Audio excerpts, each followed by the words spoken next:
The story begins at the Kandri Academy of High Sorcery, renowned as the Empire's premier institution for training mages. Our main character is a young man named Louis Kirill. He is only 13 years old this year, standing before the Academy's grand gates alongside many other examinees. Louis Kirill, you're running too fast. Don't leave your parents behind. His parents were panting as they ran after him. His mother kept nagging about two important things, one being to carry the token, and the other being to hide his hair color. Louis Kirill was tired of hearing it, so he waved his hand and told his mother not to worry. Even so, his mother couldn't help but worry, for she had heard that some examinees had lost their lives in this exam. She was afraid that someone might target her son because of his unusual hair and eye color. Come now, only magic can solve our son's problem, right, Luciella? Julian, his father, gently patted her shoulder to reassure his wife. Moreover, this is the only academy in the Northern Empire that allows commoners to take the entrance exam. Because of this, Louis Kirill didn't want to miss this precious opportunity. The Kandri Academy of High Sorcery is a prestigious cultivation sanctuary directly founded by the royal family. It is also listed among the 10 most famous academies in the world. This is the cradle that trains talented mages. The Empire's most powerful Grand Masters all gather here to teach in person. Over the past 10 years, many guardians, even those from impoverished backgrounds, were still able to manifest their brilliance and make a name for themselves across the world. And most of them graduated from this school. For that reason, Louis Kirill's father believed this was the perfect environment for his son to cultivate magic. Julian is right. You must become a Grand Master strong enough to reclaim ownership of the orphanage from the church. Louis Kirill tightly held his mother's hand, his eyes resolute as he voiced his determination. Luciella was somewhat surprised by her son's mature demeanor. She wiped away her tears and emotionally said that he had grown up, but she was helpless to cure his madness. Hearing this, Julian comforted her and said she had worked too hard. Louis Kirill also nodded in agreement, saying that he owed his life to his mother. To be honest, he was very grateful to Luciella. In his previous life, Louis Kirill had yearned to become the world's #1 martial artist, but his asthma made it impossible for him to live without a ventilator. That vicious illness made his biological parents gradually resent him and regard him as a burden. Even so, he never gave up his passion for martial arts. That passion finally bore fruit when he completed his doctoral thesis on modern martial arts. Louis Kirill strove to become a scholar researching martial arts theory, and his works contributed greatly to the development of the combat world. However, a man claiming to be a scholar stole his research and even falsely accused him of being the thief. It was as if heaven was mocking a sickly man, saying that someone who could barely even move did not deserve to receive glory. In the end, his biological parents abandoned him by pulling the plug on his ventilator. Even so, Louis Kirill still wanted to live, and before he suffocated, he prayed for a next life where he would be healthy and loved. Then, heaven answered his prayer. Louis Kirill groggily woke up in the town of Mantia in the Northern Empire of Kandria. The first thing that caught his eye was Luciella's kind face along with the noisy surroundings. Someone was asking her if she really intended to adopt this child. But with that hair color and those eyes, this child could be a seed of disaster for this place. The child is innocent. I cannot abandon him, Luciella firmly replied. She named him Louis Kirill. From that day on, he had a family that always loved him and a strong body. Even though they were only adoptive parents, Luciella and Julian always took meticulous care of him. Get out of the way, you commoner! A loud shout pulled Louis Kirill out of his reminiscence. Just as he regained his senses, he saw Luciella suddenly pushed to the ground.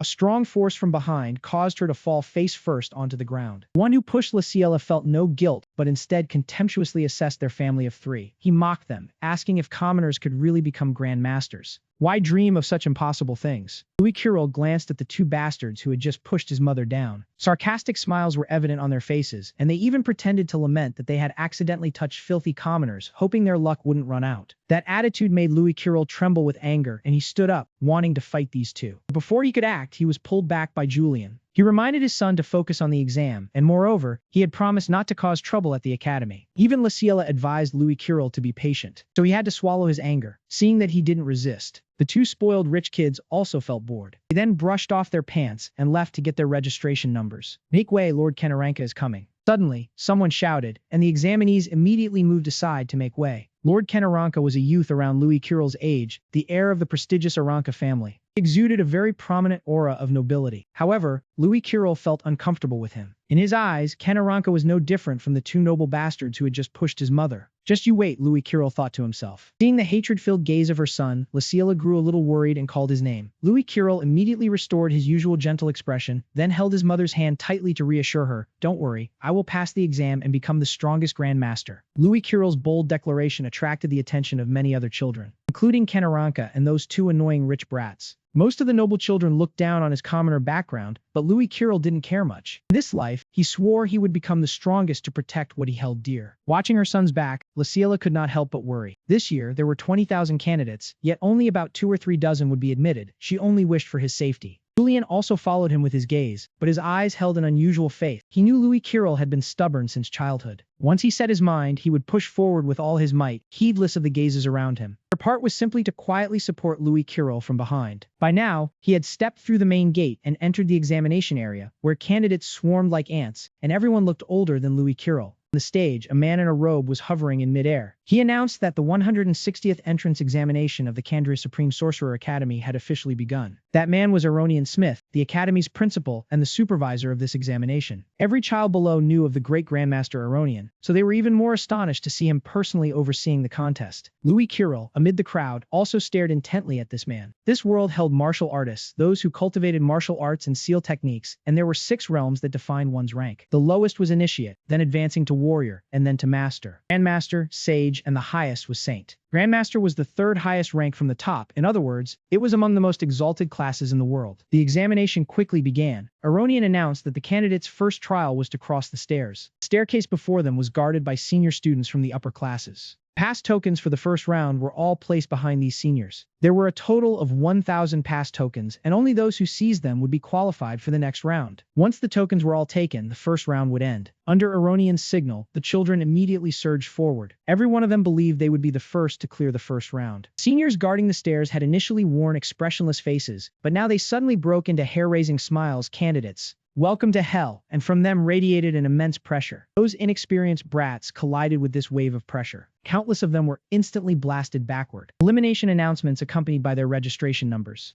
rang out in succession. Children behind, before they could even step forward, went pale with fright. Oh heavens, was that an attack? That is last year's top scorer. Truly terrifying. Is that not the son of the Minister of Finance, young Master Seth? That scene caused the children to hesitate. No one dared to step forward. But then Louis Kirill's voice suddenly rang out from the crowd. That was just fighting spirit. As he spoke, he moved forward. That was not an attack at all. He merely released his aura to suppress us. Anyone with a weak mind would not escape being frightened into unconsciousness. Louis Kirill's declaration was extremely bold, and by now he had already reached the foot of the stairs. Up above, Seth slightly frowned at him, then laughed in reply. Quite right, you have some skill after all. There is no shortage of talented people here. Besides, this place has no room for commoners. Indeed, it was the same contempt for commoners from the noble class. Louis Kirill looked at Seth with a gaze full of fighting spirit. On the opposite side, that man had no intention of letting him off easy either. Since Louis Kirill had come this far without being cowed by his aura, he wanted to make him submit wholeheartedly. This time, Seth continued to strike. It was unknown whether it was a real attack or still just intimidation. But many children immediately collapsed, unable to breathe. Amid that chaotic crowd, Louis Kirill stood firm, his face unchanged, and asked, "Is your fighting spirit really only this much? It is only enough to scare ordinary people. To me, to one who has endured bitter training like me, it is useless." The reason Louis Kirill was so resilient was because he had long since undergone bitter training with him. Seth's raging fighting spirit now was far inferior to the goblins he had killed in the forest before. That said, Louis Kirill dashed forward. Even as the opponent's radiating aura grew fiercer, it could not stop his steps. Louis Kirill was determined to make these wicked nobles know what real fighting spirit truly was. The distance between him and Seth had been drawn very close. Louis Kirill threw a heavy punch, also brimming with fighting spirit. The children below were all terrified by this scene, and Seth, who was the direct target of Louis Kirill's fist, could not help but be struck with terror. His fist stopped only a handbreadth from his face. Seth's fighting spirit vanished completely in an instant, simply because at that moment he had been frightened by him. Below, a clamor of discussion immediately erupted. How could he do that without using any magic power? Not only did he resist the killing intent, but he also dared to strike a senior. That kid only looks 13 or 14 years old. From the very beginning, Louis Kirill had no intention of actually hitting Seth. He only wanted to scare him into fear. Now that his goal was achieved, he calmly walked past him and left a word. "I am going on ahead." Louis Kirill walked toward the board where the bounty notices were posted. He casually took one down from right behind Seth, but this young lord seemed to have never suffered such humiliation before. He immediately turned around, intending to launch a sneak attack on Louis Kirill's back. But Louis Kirill was not one to be easily bullied. The moment he sensed the opponent's movement, Louis Kirill quickly spun around and delivered a punch back at him. The strength of the two sides clashed head-on, and Seth was the one who lost ground. He was extremely astonished to see a small commoner able to block his strike without even using magic. His rage caused Seth to lose all reason. It was not until Lord Aronian spoke up. He announced, "The boy has passed the first round of assessment. But he is just a commoner," Seth stammered in response. The Kandria Supreme Mage Academy always treats all candidates fairly, whether noble or commoner. All are equal before demons and monsters. Since Aronian had said that much, Seth naturally did not dare to act rashly anymore. Louis Kirill also bowed his head to thank the old man for stepping in to help him. Like other nobles, Aronian, despite being a Grand Master, treated a commoner like Louis Kirill very gently. "Congratulations, Louis Kirill," he said, but then his tone suddenly turned cold, causing Louis Kirill's heart to feel as if it had stopped beating. "The color of your hair is truly concerning. And also the color of your eyes," Aronian carefully added. Louis Kirill felt cold sweat forming on the back of his neck, but still tried to remain calm. He raised his head, looked straight at Aronian with determination, and asked, "What do you mean, sir?"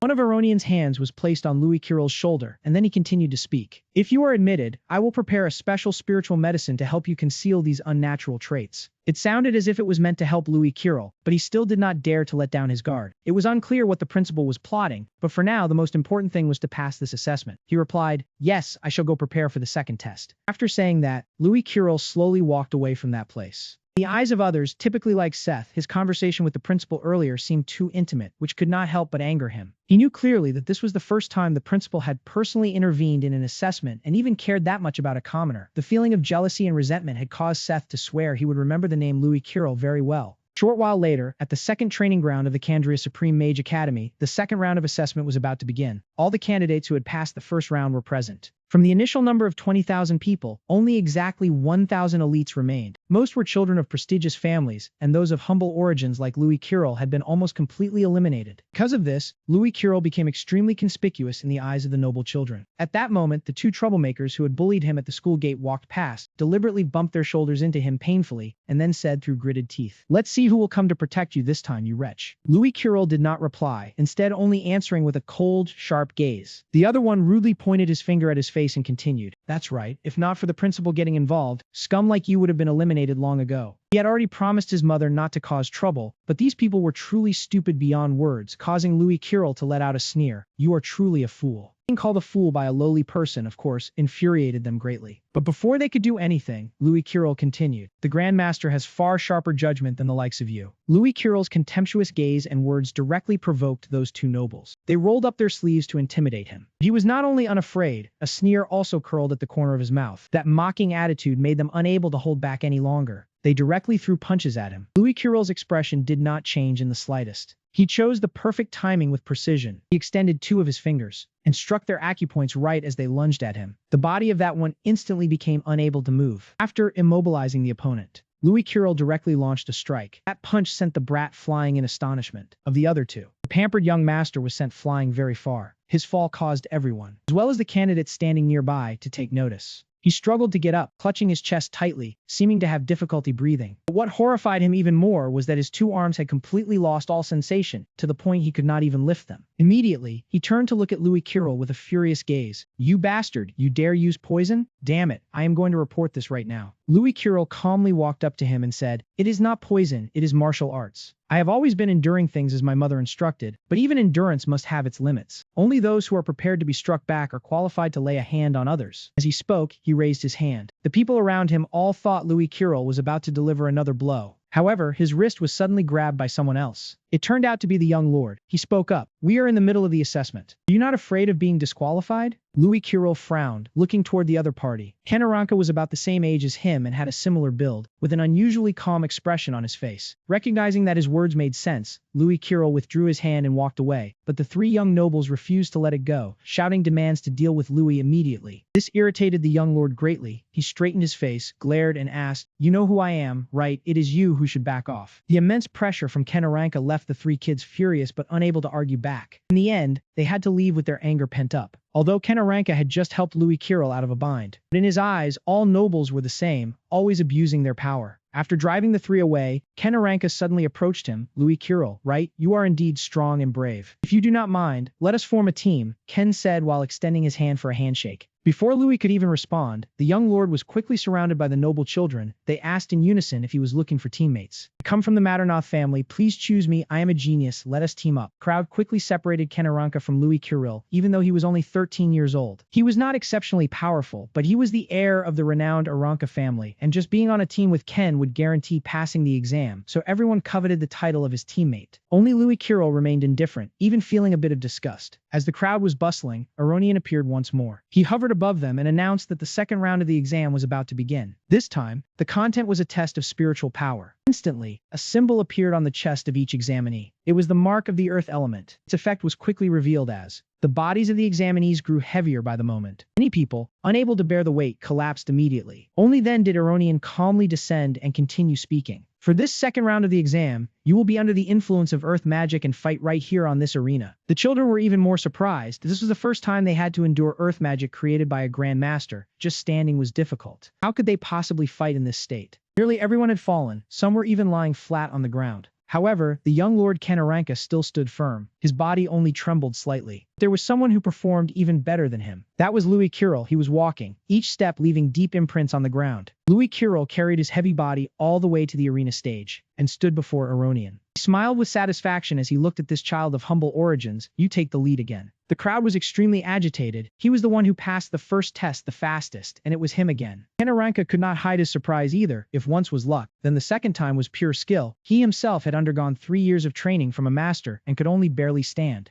God, how did he do it? Only the examinees still standing could participate in the next round of tests, and below, they were still whispering about Louis Kirill. Aronian suddenly raised his hand. A row of weapons appeared right before everyone's eyes. He told the children that whoever needed a weapon could go over and choose. Louis Kirill quickly picked out a sword that felt quite comfortable in his hand. Stark contrast to his look of enjoyment. The other noble children found it extremely heavy just to lift their weapons. Just freely choose what you want. Once you step out of the arena area, you will be disqualified immediately. If you are ready, the exam begins, Aronian declared. Then he snapped his fingers, and the group of spirit slimes was immediately released. As soon as he finished his announcement, Aronian disappeared. The children initially did not know what spirit slimes were, but Louis Kirill quickly detected movement above his head. Something was falling down. They landed with a squelching sound like a slimy liquid. So spirit slimes were actually just slimes, a type of low-level monster. In the arena area, being attacked by a slime earns you 1 point. Dodging an attack earns 2 points. Defeating one earns 5 points. The examinee ranking is determined by total points, and only the top 100 will advance to the third round of the exam. That was a very small number, only 1/10 of the total examinees.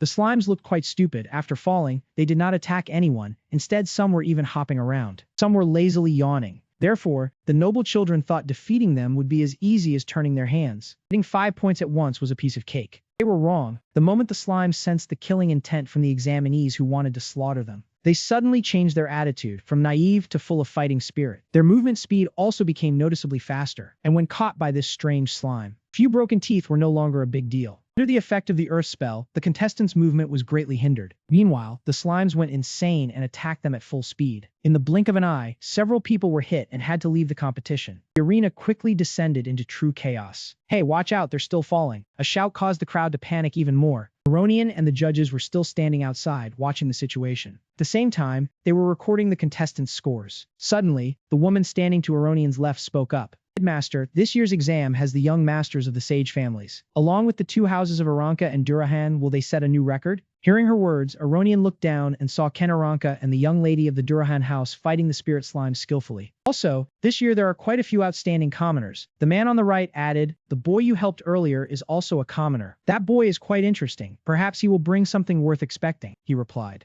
Up until now, he has been standing still like a statue. Indeed, while everyone was struggling with the spirit slimes, Louis Kirill remained motionless. Many thought the monsters were too fast for him to keep up. After all, a commoner is forever a commoner. Right then, from behind him, a slime was charging at him with extreme speed. Its speed was truly astonishing. Yet Louis Kirill maintained his impassive expression. He only slightly tilted his head to dodge. The slime immediately shot past, and the one standing in front of Louis Kirill became his shield. How strange, did he just dodge that? I thought he would be hit. The boy standing nearby gasped in astonishment. It didn't stop there. Another spirit slime came charging at him. No wait, it was 3 of them, all aimed at Louis Kirill. The noble children watching from the outside felt secretly pleased. They believed there was no way he could dodge this attack. However, Louis Kirill suddenly closed his eyes. He recalled the past when he trained with the neighbor kids on the snowy mountain. Louis Kirill had once asked the 3 of them to throw large rocks at him simultaneously. At first, the kids hesitated because it was too dangerous. If they hit Louis Kirill, he would be seriously injured. He was very persistent because there was something he needed to practice. In the end, the 3 kids had no choice but to comply. Rocks were launched like rain. Louis Kirill focused his entire mind on observing their movements. In his previous life, he had proposed a hypothesis. He had trained to transmit information extremely fast from the parietal lobe to the cerebellum. If he could calculate the attack trajectory and react instantly, he could neutralize any attack. At this moment, Louis Kirill was proving the hypothesis himself. With the rocks flying at him, he quickly gathered their flight paths, then analyzed and dodged. Louis Kirill was right. He dodged all those rocks. Amidst the kids' astonishment and excitement. That's so cool. They rushed towards him with enthusiasm. Is this a new technique? How did you do it? Afterwards, Louis Kirill named it the Void Tactic. This is a technique used to predict the outcome of a battle. At this point, the situation was similar to back then, except what was charging at him were not rocks but spirit slimes.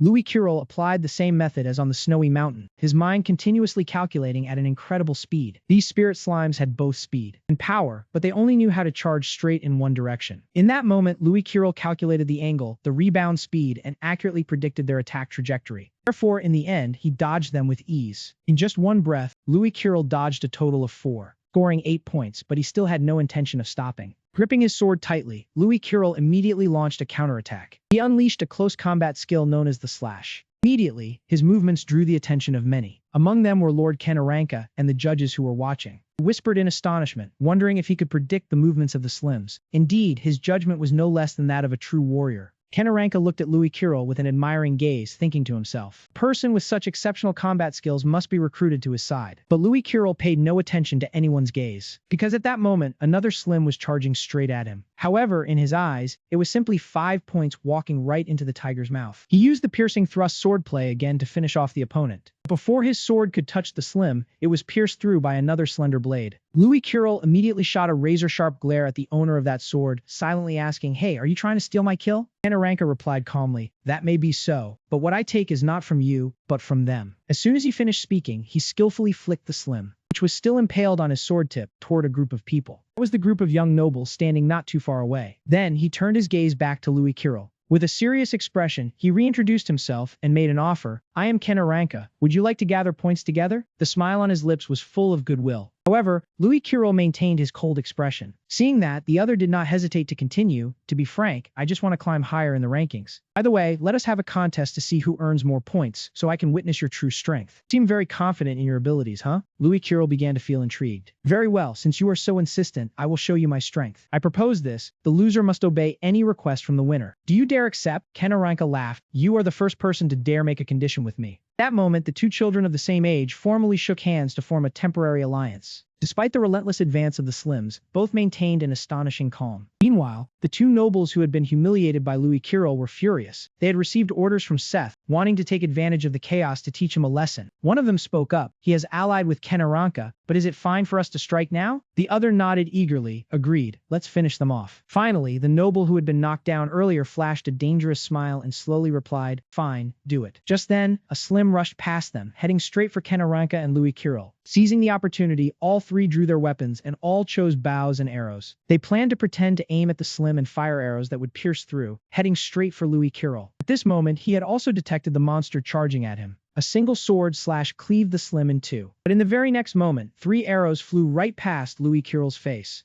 It happened within a fleeting instant. Kanaranka felt a heavy impact against his back as someone shoved into him. Seeing that, the 3 nobles were overjoyed and shouted, "Hit!" However, right after that, the smiles on their faces froze. Louis Kirill, on the other hand, wore a cold smile. Because he had not been hit by the arrows. Instead, he had used his bare hands to stop every single one of them. The 3 nobles were utterly horrified. They could not understand how he had such quick reflexes. Kanaranka quickly turned to ask, "Are you all right? Did those bastards play dirty?" Louis Kirill calmly snapped the 3 arrows in half and tossed them to the ground. "I'm fine." Being called bastards by someone who was also a noble but of only slightly higher standing made the 3 of them red with anger. They immediately drew their bows, shifting their targets to Kanaranka. This time, the leader of the noble group used the pestering flank shot skill. It created an arrow that flew along the edge. This arrow was nearly invisible to the naked eye of an ordinary person. With Kanaranka's level, he could easily deflect those edge-flying arrows as soon as they appeared. With that distance and speed, Kanaranka had no time to react at all. Thud sounded, and fresh blood immediately sprayed outward. However, it was not Kanaranka's blood, because Louis Kirill had again used his bare hands to catch the arrow, saving Kanaranka from danger by a hair's breadth. Seeing his hand bleeding, Kanaranka said in concern, "Wait, your hand is injured." Louis Kirill remained calm. "It's fine. Their target is me." He showed no sign of pain or distress. The judges and even Principal Aronian all noticed that the recent attack was clearly filled with malice. They asked him if they should disqualify those 3 aggressive brats from the exam. But Aronian just shook his head, believing that even if they were left alone, they would bring about their own failure. He instructed his subordinates to prepare healing potions and stated that responsibilities would be clarified after the exam concluded. After being injured, Louis Kirill's tactics changed.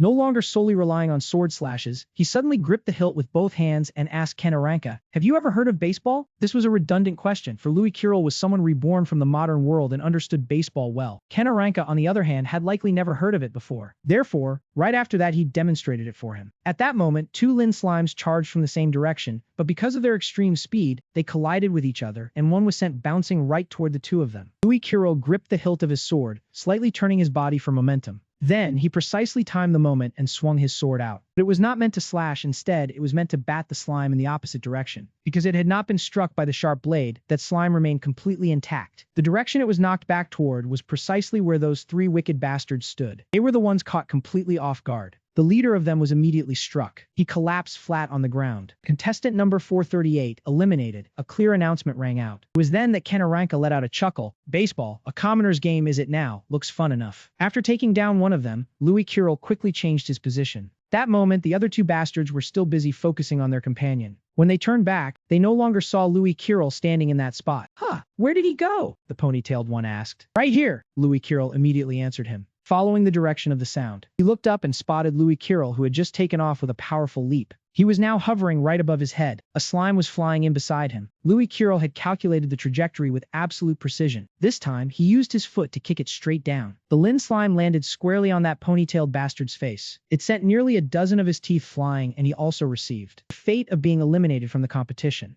Only one of them remained, and he was now in a state of utter panic. And then Louis Kirill, like a ghost, suddenly appeared right behind him. "You are the last one," he whispered into that kid's ear in a tone no different from the Grim Reaper. That spoiled brat was so scared he stumbled back a few steps. He advised Louis Kirill to not do anything beyond his station because, after all, he was merely a commoner while he was a noble and would surely be helped by the seniors. "Oh, is that so?" Kanaranka's voice rang out from behind, dripping with sarcasm. Then he stuck his leg out and tripped that bastard, sending him tumbling to the ground. It was clearly intentional, and yet Kanaranka even added another taunting remark. "That looks painful. You should be more careful next time." With that said, he walked straight over to Louis Kirill to thank him for what had just happened, and also ask how his hand was doing. Louis Kirill extended his arm, showing him his bandaged left hand. The two shook hands, and it seemed their relationship had become a bit closer. He casually complimented, "Compared to the average noble, you're not bad." "Don't lump me together with the rest of those nobles," Kanaranka replied. Then he asked Louis Kirill in return if he knew about the great families. "I am from one of the great families, the Aranka family." Great families were those lineages that had produced many grandmasters and sages. Their influence was immense, at times comparable to the royal family itself, right below the nobility and the mage association. "Oh, the great families, huh? I guess nobles come in all sorts," Louis Kirill replied with a casual question. After that, the two of them went back to hacking away at the Lin slimes together. Seeing him and Kanaranka fighting side by side so closely like that, the other nobles grew even more envious to the point of red-eyed jealousy. Moreover, they did not want a commoner like Louis Kirill to be able to openly steal points right before their eyes. So those people, whether they knew each other or not, suddenly banded together into a group and charged toward the two-man team. Commoners should just disappear already. The group charged at Louis Kirill and Kanaranka, closing in so fast it startled the two youths slightly. Few who remained were the nobles who were loyal to the Aranka family. When they saw their young lord being targeted, they immediately rushed over to support him. Just like that, the arena had turned into an all-out melee. Louis Kirill and Kanaranka stood back to back. He reminded him to be absolutely careful this time to avoid any stray attacks. "Got it. I won't let my guard down this time," Kanaranka immediately replied. Having been standing outside the melee, the young lady of the Durahan house began to find this situation quite interesting. Her companion was a boy named Miliana, who also came from commoner origins. And this young lady wanted to make the nobles who had once scorned her friend regret it. So, she and Miliana quickly joined in that chaotic brawl. Standing at the center of the battle, Louis Kirill was dodging blows with incredible agility. He knew that many people were currently targeting him. So if he were to score any more points, things would become even more complicated. The Lin slimes were thus ignored by the group of kids. Instead, they focused more on taking each other out. A lively red-haired youth who had been busy clearing out the slimes now watched as the nobles were being blown away one by one and let out a hearty laugh. "Ha ha ha, that's great! Hitting people is way more fun than hitting slimes." With that, he hefted his weapon, a large hammer, and dove right into the crowd. It was unclear what this youth's background was, but his talent was clearly exceptional. Despite being under the influence of an earth spell, he could still carry that heavy hammer and move with ease. The boy spun the hammer in his hands as if it were a baton. Wherever the hammer went, enemies were sent flying. After moving around for a while, he finally came to a stop, looking at the people he had already sent flying off the arena. At this moment, everything had nearly collapsed completely. Seeing the situation growing more chaotic, an examiner standing near Aronian asked, "Headmaster, shouldn't we intervene?" He merely replied, "It's fine, youth needs challenges." The examiner remained worried, but if all the nobles are eliminated, it may become a big problem. This time, the blue-haired girl beside him also voiced her doubts. Aronian held firm to his stance. "This place has its own rules. There is no need to care about outside opinion," he asserted firmly. The headmaster's resolute words made the examiners dare not ask further. After a while, Aronian landed in the middle of the arena, announcing that the second assessment round had officially concluded. The scores and rankings of the candidates who passed this round would soon be announced. The moment he finished speaking, the effect covering the entire field disappeared.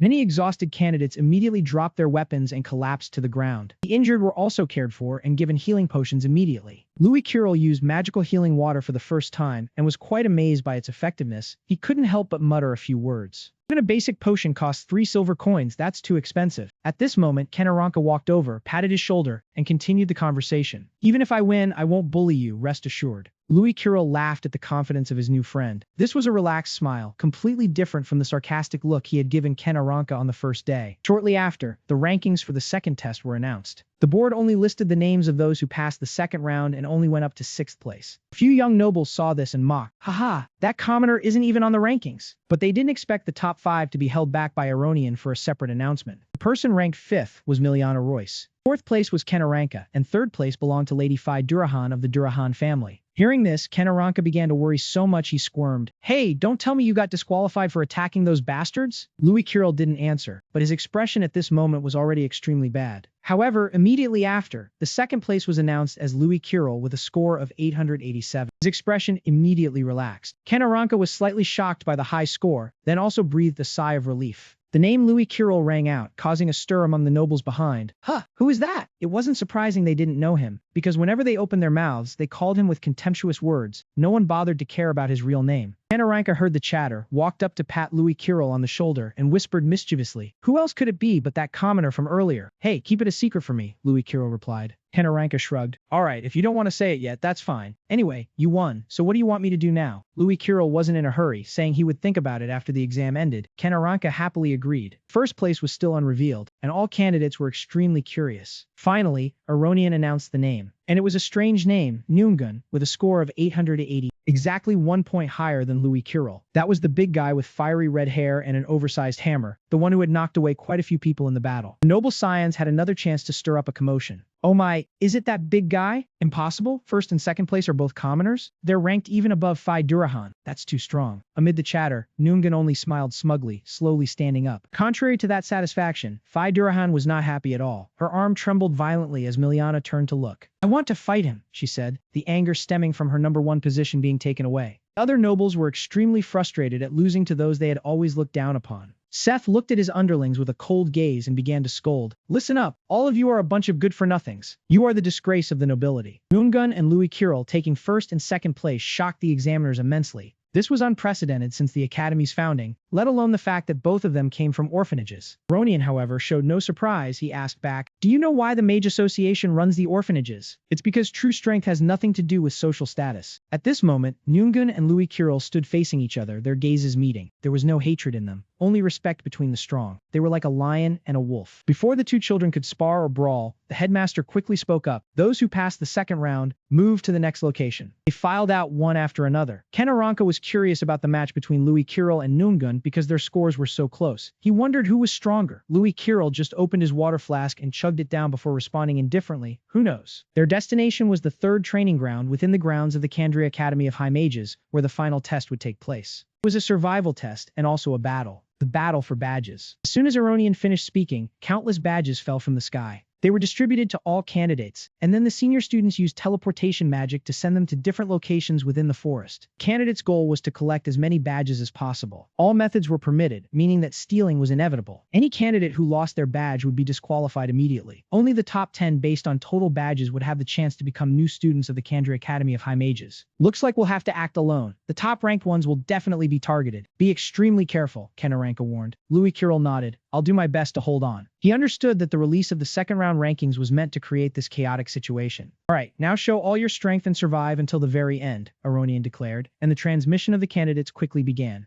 Louis Curel was not careless but wasn't too tense either. The door to enrollment was just one step away, so no matter the cost, he was determined to win. Very quickly, Louis Kirill met his first opponent. He emerged from the forest, blocking his path as if he had known his location beforehand. "Hey, commoner, finally found you. You've made our nobility lose face." It was a tall guy holding a very large double-edged greatsword. With absolute confidence, he seemed to think he could take down Louis Kirill easily. That confidence probably came from the fact that he wasn't alone, because right after, Louis Kirill sensed the presence of several others from behind. Sure enough, they swarmed before Louis Kirill with faces full of petty triumph. "That bastard Kenaranka is not here anymore, so no one will protect you," one of them said before they swiftly encircled him. However, those three were not all, because Louis Kirill quickly sensed a far greater danger lurking right above his head. It turned out to be another one hiding in the tree, his weapon a crossbow. A long-range attack was indeed terrifying. But Louis Kirill showed no sign of worry or fear. "I see." He suddenly realized that when the seniors above used teleportation, they had deliberately revealed his position. The point was to leave him to these council nobles. Enough talk. The one holding the mace suddenly roared, then charged forward with his weapon with intense momentum. "Go die." Mace in his hand swung down forcefully, but how could Louis Kirill, with his superior evasive skills, be hit by such a clumsy move? Right after, two from behind also rushed up simultaneously, trying to trap him in a pincer. They held two spears, their thrusts incredibly decisive. Louis Kirill, quick as a squirrel, leapt high into the air. Continuing to dodge, just when it seemed he was taking control of the fight, Louis Kirill suddenly sensed a sharp energy flying straight towards him. He hurriedly raised his sword to block, the clash of the two forces creating a piercing sound. Louis Kirill's face darkened slightly. But before he could even see what had attacked him, the mace wielder struck again. "You cannot escape. Surrender obediently," he roared once more. What followed was a fight of 1 against 3, yet it was far from balanced. Because all of their moves, Louis Kirill could easily read and counter. However, soon after, that sharp energy struck again from a blind spot. Louis Kirill's expression quickly worsened as he felt immense pressure. "Here it comes again," Louis Kirill thought. This time it came from behind. Without even thinking, Louis Kirill swung his sword back to block the sharp energy. Seizing the opening he left in front, one of the two spear wielders lunged forward. "Take this." Louis Kirill could not block because his sword was still behind him, but fortunately he managed to dodge in time. From that man's mouth, he finally learned what the sharp energy that had attacked him twice was. It is wind arrow, a type of magic. That noble sneered, calling Louis Kirill an ignorant commoner who could not even use magic. However, the fact that he kept dodging their attacks time and again was already frustrating enough for them. On the other hand, Louis Kirill was not feeling comfortable either, because he could not calculate the trajectory of magic like he could with physical attacks. Just now, the wind arrow attacked for the third time, and only when it got close could Louis Kirill dodge it. This unintentionally put him on the defensive. Louis Kirill quietly calculated, if he could not predict its path, then he would use sense no sense, counterattacking before the opponent even had a chance to strike. Using the enemy's own strength against them, seeing Louis Kirill seem lost in thought. Those nobles shouted, encouraging each other. "Do not space out, attack together." With that, all three melee fighters on the ground charged at Louis Kirill. This time, he did not feel tense at all. Instead, he even flashed a dangerously confident smirk. "Perfect timing," Louis Kirill said. Then he too sprinted towards them. The 3 wind arrows just now were not fired consecutively. It seems there is a cooldown between each use of magic, so he would take this chance to deal with these 3 amateurs first. Thinking he had seized the opportunity, the mace wielder swung his weapon forward in a heavy blow. Louis Kirill, quick as a squirrel, sidestepped left, completely unharmed. Next, he hooked his blade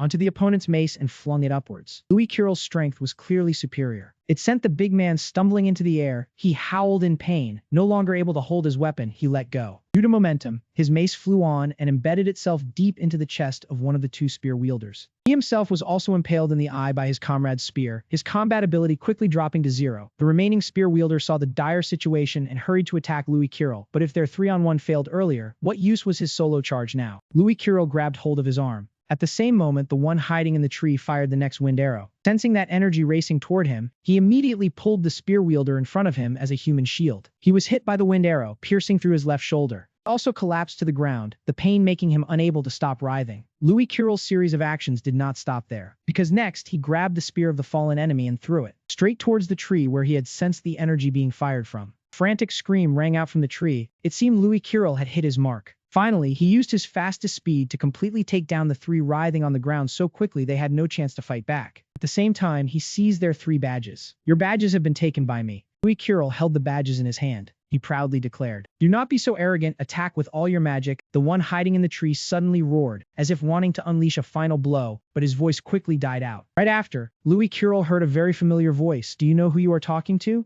The moment Louis Curel heard that voice, the one hiding in the tree immediately fell flat on his ass. On the branch at that moment perched a proud figure of a youth holding the crossbow he had just taken from the enemy. It was none other than Kenaranka. "Too bad, you cannot use magic anymore," he said to the one who had just fallen after breaking his crossbow. Seeing Kenaranka appear, the group was utterly terrified. "Kenaranka, why are you here? Were you not being held back by my comrades?" Using them to buy time, Kenaranka laughed, a laugh full of mockery. "I already made them confess your plan. You underestimated the Aranka family." Beaten by Louis Curel, ambushed and exposed by Kenaranka, those nobles were nearly losing their minds. The one with the crossbow was about to shout curses. But the moment he opened his mouth, he got the crossbow slammed into it, as Kenaranka casually threw it at his face, silencing him instantly. He landed casually, dusting off his clothes while complaining about the noise. Louis Curel smiled, glad that Kenaranka was safe. Kenaranka replied that those were just a few third-rate nobles who had only learned a bit of magic, nothing impressive. He tossed a badge to Louis Curel and regarded it as a trophy. However, Ben felt the situation could become troublesome later, so he suggested accompanying Louis Curel. Kenaranka thought he would agree, but unexpectedly Louis Curel refused outright because he wanted to handle everything himself. "Well said, you have not disappointed my recognition." Suddenly, from behind the two, the sound of clapping and a clear voice rang out. It turned out to be Lady Fidurahan, who had been standing there for who knows how long. She stepped forward confidently, holding a long spear across her back, a proud and challenging smile on her lips. She said to Louis Curel, "Fight me." The young man crossed his arms and observed the girl before him. Fidurahan, the daughter of the Grand Master, was an opponent not to be underestimated. Louis Curel looked at his friend, then pointed and asked, "Have you ever fought her?" Kenaranka replied with a look of annoyance that muscle-bound woman was not his friend. She ignored the refusal and slowly walked closer. Kenaranka honestly said he had fought her once and lost due to being a bit careless. Pointing the spear tip straight at the young man, Fidurahan loudly demanded a clear answer, fight or not. Kenaranka whispered to Louis Curel that she had mastered basic magic. He should ignore the provocation and go collect badges instead. Fidurahan mocked the young man, thinking he was trying to run away with his teammate because he dared not face her. She called him a coward. Being called a coward, his pride would not let the young man sit still. He could not accept that insult. Proudly raising his weapon high, he replied with confidence that he wanted to see how the descendant of a great family fought. Fidurahan took a stance. The spear swung, creating a sharp ring of light, a satisfied smile on her face. She declared she would not use magic to keep things fair. Her body shot through the air swiftly, fast as the wind, heading straight for him. "Take this, here is my spear." Louis Curel's gaze turned serious, no longer the playful look from before. He realized this was a real opponent. Fidurahan unleashed a powerful spinning slash, creating a fierce whirlwind that sent Louis Curel tumbling back in a cloud of dust. She kept her confident look, not forgetting to taunt that he was pretty good. Just as he stood up, Louis Curel quickly clamped his weapon tightly between his arms. He said softly, "All right then." Fidurahan lunged nimbly, unshaken by her opponent's clamped stance. A barrage of consecutive attacks was unleashed, forcing Louis Curel to constantly dodge and block in the tense atmosphere. The spear tip suddenly spun around, forming a wide arc that surrounded Louis Curel. Fidurahan shouted, "Keep going." He intended to use a downward kick to end the match quickly, without mercy, the spear descending hard. The blow was so powerful it cracked the stone floor beneath into a large chunk. The force of that strike was truly terrifying. From a distance, two figures stood silently watching the entire fight. The older man spoke up, saying it had been a long time since he had witnessed the Durahan family's spear techniques. The other nodded, praising both speed and strength, a true genius. He then looked at the young man and praised his impressiveness. He wondered how long he could last. His companion judged that commoners and great families were inherently different. He would lose soon. From the air, Aronian Smith hovered watching the fight, then asked the headmaster who would win between that boy and Fidurahan. The headmaster thought for a moment, then replied that he liked the boy quite a bit, but he would hardly beat Fidurahan. The other curiously asked why. To be fair, the match was a contest of physique and willpower. But the dust cloud was still thick, obscuring vision, no sign of the girl anywhere. Suddenly, Fidurahan burst out from the smoke with eyes blazing with determination, spear in hand. Louis Curel gently shifted his body to dodge each sharp attack, quickly seeking a way to charge forward. The will to win made her even more frantic. She gritted her teeth, damn it. During the clash, Louis Curel noticed a small opening in his opponent. At the very moment, Fidurahan raised her weapon ready to lunge. She unleashed a powerful slash. Louis Curel had to leap back to dodge as a flash of light flickered. His arm never relaxed. He quickly adjusted his grip on the weapon to continue the fight. Fidurahan brought her weapon back, lowering her center of gravity to prepare for the next attack. She lunged forward intending to pass, but Louis Curel was a step faster, causing her to miss. She landed gracefully, turning around to face her opponent. Fidurahan rested her weapon on her shoulder, her smile still present, amazed that he dodged every single strike. She admitted even Aranka could not do that. Louis Kirill waved his hand, replying that it was nothing difficult, just needed a bit of careful observation. Not pausing for long, both resumed their stances. Phi Durahan challenged, well then, what about this move? A thunderous explosion louder than before rang out. Phi Durahan spun and unleashed an extremely powerful attack, Sacred Moon Crescent Spear, creating sharp rings of energy aimed straight at Louis Kirill. He carefully observed and pondered his opponent's spear techniques. There were many variations from thrusting, sweeping, defending to suppressing. The destructive power of this attack was much greater. He had to dodge and think at the same time. Combined with its long reach, it truly was a difficult move to handle. Phi Durahan landed after the technique ended, but at the same time it revealed many fatal weaknesses. She stood firm within a glowing circle, strong swirling winds surrounding her entire body. The moment the spear tip was about to swing out, Louis Kirill rushed in to block it. He understood this spear art was extremely disadvantageous in close combat. A glint flashed in his eyes. He quickly grasped that fact. Just time it right and close in within an instant. Phi Durahan unleashed a ring of red light with powerful swirling winds aimed at him. Louis Kirill took a defensive stance, waiting for the opportunity, preparing to counter with his sword dance. Phi Durahan smiled confidently. She said, I know what you are aiming for, but she charged without giving him a moment to rest, saying that move would not work on her. Phi Durahan's feet moved nimbly as if preparing a new move. She gripped the spear tightly, twisting her body in a beat to create a completely new attacking stance. A gust of wind swept past his eyes, making him exclaim in surprise, what?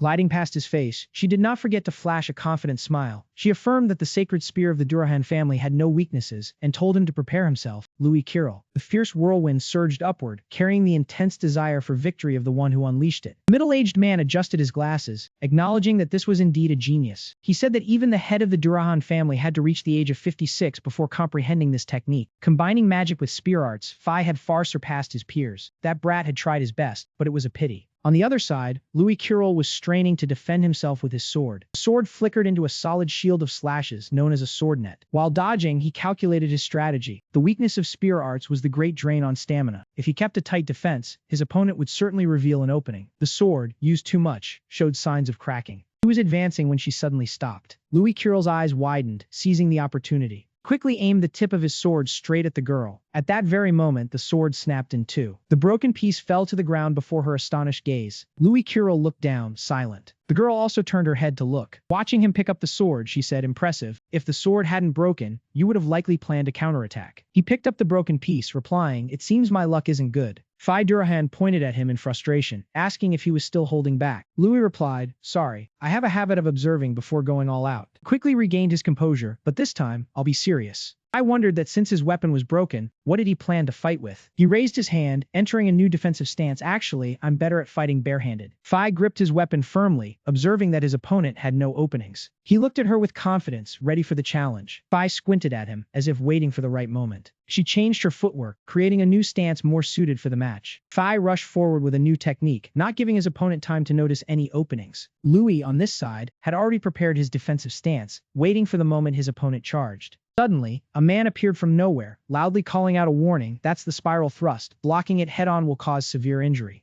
Hearing this, Louis became even more focused, not daring to let his guard down. His hand rotated, creating a stream of energy with a brilliant glow, confronting the attack head-on. When the techniques were completed, the power of both clashed, creating a rare chaos. He launched his strike with a focused expression and a loud shout. Tanaranka watched him with disbelief, not expecting Louis to do that. The girl also looked on in astonishment, murmuring, that is. He clasped his hands together to block the spear tip, causing Phi to exclaim in shock, impossible. The man who had been watching from start to finish couldn't help asking the principal, what did that brat just do? That thrust should have pierced through his defense. Aronian Smith watched and thought, that is. Even so, she kept her fighting spirit, determined to fight to the end. It's not over yet. She kicked her weapon toward him with great force, the momentum causing her whole body to lean forward. Not giving up, she tried a different approach. If a single point thrust isn't effective, then try this. She moved away from Louis, preparing her next attack. His eyes tracked his opponent, unable to predict her next move. She unleashed a powerful strike with her weapon, creating a strong circle around her. Louis was surrounded by a barrage of relentless attacks, but he didn't stop. She continued to swing her weapon, aiming straight for the center where he stood. On the contrary, Louis wore a smile full of hidden meaning. He focused intensely, unleashing his ultimate defensive technique surrounded by energy. So what? Seizing the moment, Louis's arm nearly touched the spear tip. He rotated his arm upward from below, striking directly against the incoming blade. The exchange was fierce as Louis neutralized the strike and returned a brilliant spear-like attack woven together. Witnessing him counter her attack, she was briefly stunned. Aronian Smith then noticed a rare sight. The boy seemed to be using a special technique to block the rotational movement of the spear. Continued his comment to Seth, I've never seen such a technique, he always surprises me. The principal beside him was also surprised, not expecting a commoner brat to be able to break the spiral thrust of the Durahan family. Louis, with a determined gaze, focused intensely, preparing to unleash a new technique, swinging his hand to deliver a powerful counterattack. At that moment, the clash occurred again, but this time he had turned the tide, flinging her far away. A powerful push forced her to plant her spear tip into the ground, sliding backward further and further. Her eyes flashed with anger, her hands gripping the spear tightly as she gritted her teeth. Damn it. She sprang to her feet, pointing her weapon straight at Louis and demanding, "What is that strange technique?" He didn't mind explaining. It's a type of deflection in martial arts, using a rotating force in the same direction as the spear tip to nullify the twisting force. After listening, she questioned with doubt, deflection? Rotating force? Seizing the moment she revealed an opening, Louis clenched his fist, preparing to counterattack. Just think of it as a simple technique like that. Only then did she realize she had exposed a weakness to her opponent. The spear tip once again shot straight toward the one charging in. He darted past, cleverly veering toward the middle of the path. As the weapon flew in, Louis Curel agilely twisted his body to dodge, never letting the spear tip touch him. Her eyes burned with killing intent, and wherever he dodged, she instantly turned the spear to follow. Louis Curel moved with extreme speed to evade the wide, sweeping strike and the attack diving down from above. Panaranka could hardly believe his eyes. That movement just now must have been an illusion. Indeed, that motion was as soft and unpredictable as a butterfly flitting in the wind. She gradually grew impatient as her thrusts kept missing. He was clearly right in front of her, so why could she not land a hit? His posture right now was no different from a ring fighter. That exquisite footwork was created by a boxing legend, with extremely fast advances and retreats, commonly known as the butterfly footwork. The light patter of footsteps, each step closing the distance with the opponent, the rhythm impossible to grasp. Seizing the moment she left an opening, Louis Curel quickly closed in, and the opponent could not react in time. Perfect for this situation. She hurriedly sprang back out of his reach. But he immediately landed a heavy blow to the middle of her chest, sending her flying backward. The onlooker who had been watching all along could not help but be stunned by Louis Curel's strength. Unbelievable, he had completely dominated Phi Durahan. He also nodded in approval. This was a match truly worth pondering. This technique was beyond all predictions. The headmaster remained deep in thought. Even without using magic, few could beat Phi Durahan. Standing beside him, another person spoke up. Perhaps that boy was... She sank to her knees and sat down on the ground. Louis Curel held his stance firm, truly a genius of unarmed close combat. But she was not one to accept defeat easily. The match was not over yet. "I am Phi Durahan, the pride of the Durahan family." He curled his lips slightly when he saw that his opponent still refused to lower her weapon. She spread her legs wide, ready to continue the duel with him, no matter who he was. She unleashed a powerful high kick, carrying the spirit of someone from a great family lineage who never yielded easily. Seeing that, Louis Curel was slightly taken aback. She dropped the spear? Was this martial art adapted from spear techniques? Without hesitation, she charged at him even faster, seeming intent on ending the match right then and there. A single glance at her technique, and Louis Curel recognized it immediately. That was Wing Chun.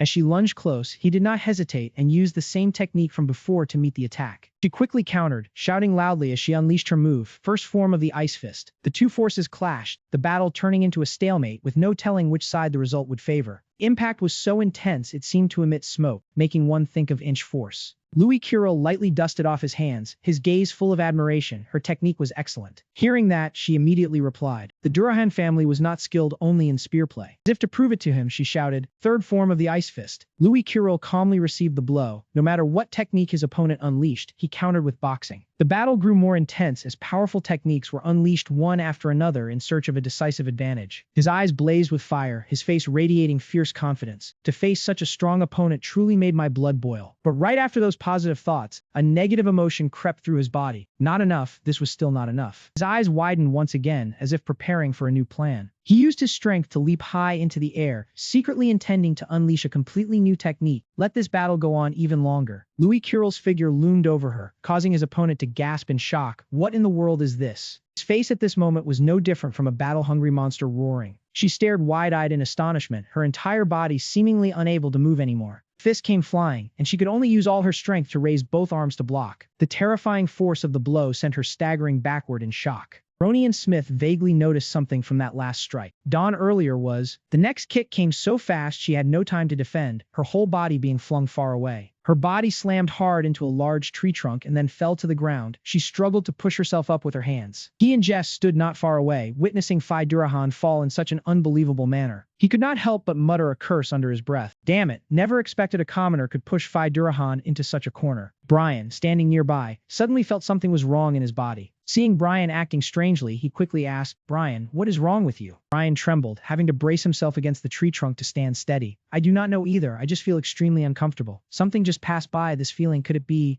Gritted his teeth and punched the tree trunk hard. The plan had failed. Never expected that commoner to be so strong. Damn it. Brian, standing close by with blood seeping from the corner of his mouth, nodded and added a word. No matter what, we have to get rid of him. Brian frowned deeply, his gaze turning profound. Could that legend be true? He coldly affirmed in his mind, he absolutely must not be allowed to continue living. In the distance, Louis Kirill used his extraordinary speed to charge toward Durahan. Meanwhile, she still had not adapted to the situation, her eyes wide with panic watching him approach at a dizzying speed. His power left her no time to defend, and in the blink of an eye she was knocked flat onto her back. Louis Kirill's blow made her cough up blood, her whole body losing all balance. Ignoring that she had not yet calmed down, he continued to spring up into the air, his gaze sharp as a blade. Louis Kirill roared, throwing a punch wreathed in blazing red light straight downward. The immense pressure bore down on Durahan's position, causing the ground around to tremble. The strike sank the ground deep, and she silently reassessed the situation. His strength and speed were on a completely different level. With this level of power, I have no chance of winning. Facing the lethal strike hurtling toward her at close range, 5 blazing fists burning fiercely left her frozen, staring helplessly. In that fleeting moment, she could only raise both hands in defense, thinking to herself that she was surely going to die. But refusing to cower pitifully and take the hit, she quickly unleashed her mystical martial arts. She met Louis Kirill's flames with flame fists of her own, 2 colossal forces clashing and setting the surrounding space ablaze with light. Yet even that power was not enough, as Durahan was completely overwhelmed by Louis Kirill's technique. She was instantly sent flying backward, only managing a pained scream. The impact was so devastating that she crashed into several large ancient trees, shattering them into splinters. At the sight of the clash, the ground had sunk into a wide crater, with debris and foliage blasted outward, smoke and dust obscuring everything. Louis Kirill finally steadied himself, muttering, "Here we go again." Looking at his hand, slightly numb from the recoil and still wreathed in smoke, he whispered, "So this is magic." Kanaranka, seeing the battle seemed over, ran over to check on him. "Louis Kirill, are you all right?" He replied with a hint of unease, "I am fine, but it was close." Seth's irate voice came from behind, drawing everyone's attention. "Contestant number 3947, you have lost your badge." He waved his hand and declared, "You are disqualified," with a smug smile. Louis Kirill stared at the piece of paper Seth had just burned, bewildered and unsure of what was happening. Paper containing his badge crumbled to ash in the blink of an eye, with no one fast enough to save it. Seth began to act arrogant, "Now get lost, loser," but Kanaranka quickly stepped in front of Louis Kirill. "Please wait, that was just an accident." Seth sneered, "Too bad the principal saw everything. You are not trying to protect a cheating commoner, are you?" In the distance, the principal and the others were silently watching. Ignoring Ken's protective stance, Seth stepped forward to threaten him. "You are interfering with the exam. Trash like you should just disappear promptly." At that moment, the weak voice of the girl from the battle suddenly rang out, "Hold on." The sound made everyone turn to look at her, their eyes full of confusion. Seeing Durahan approaching, Louis Kirill froze, stammering, You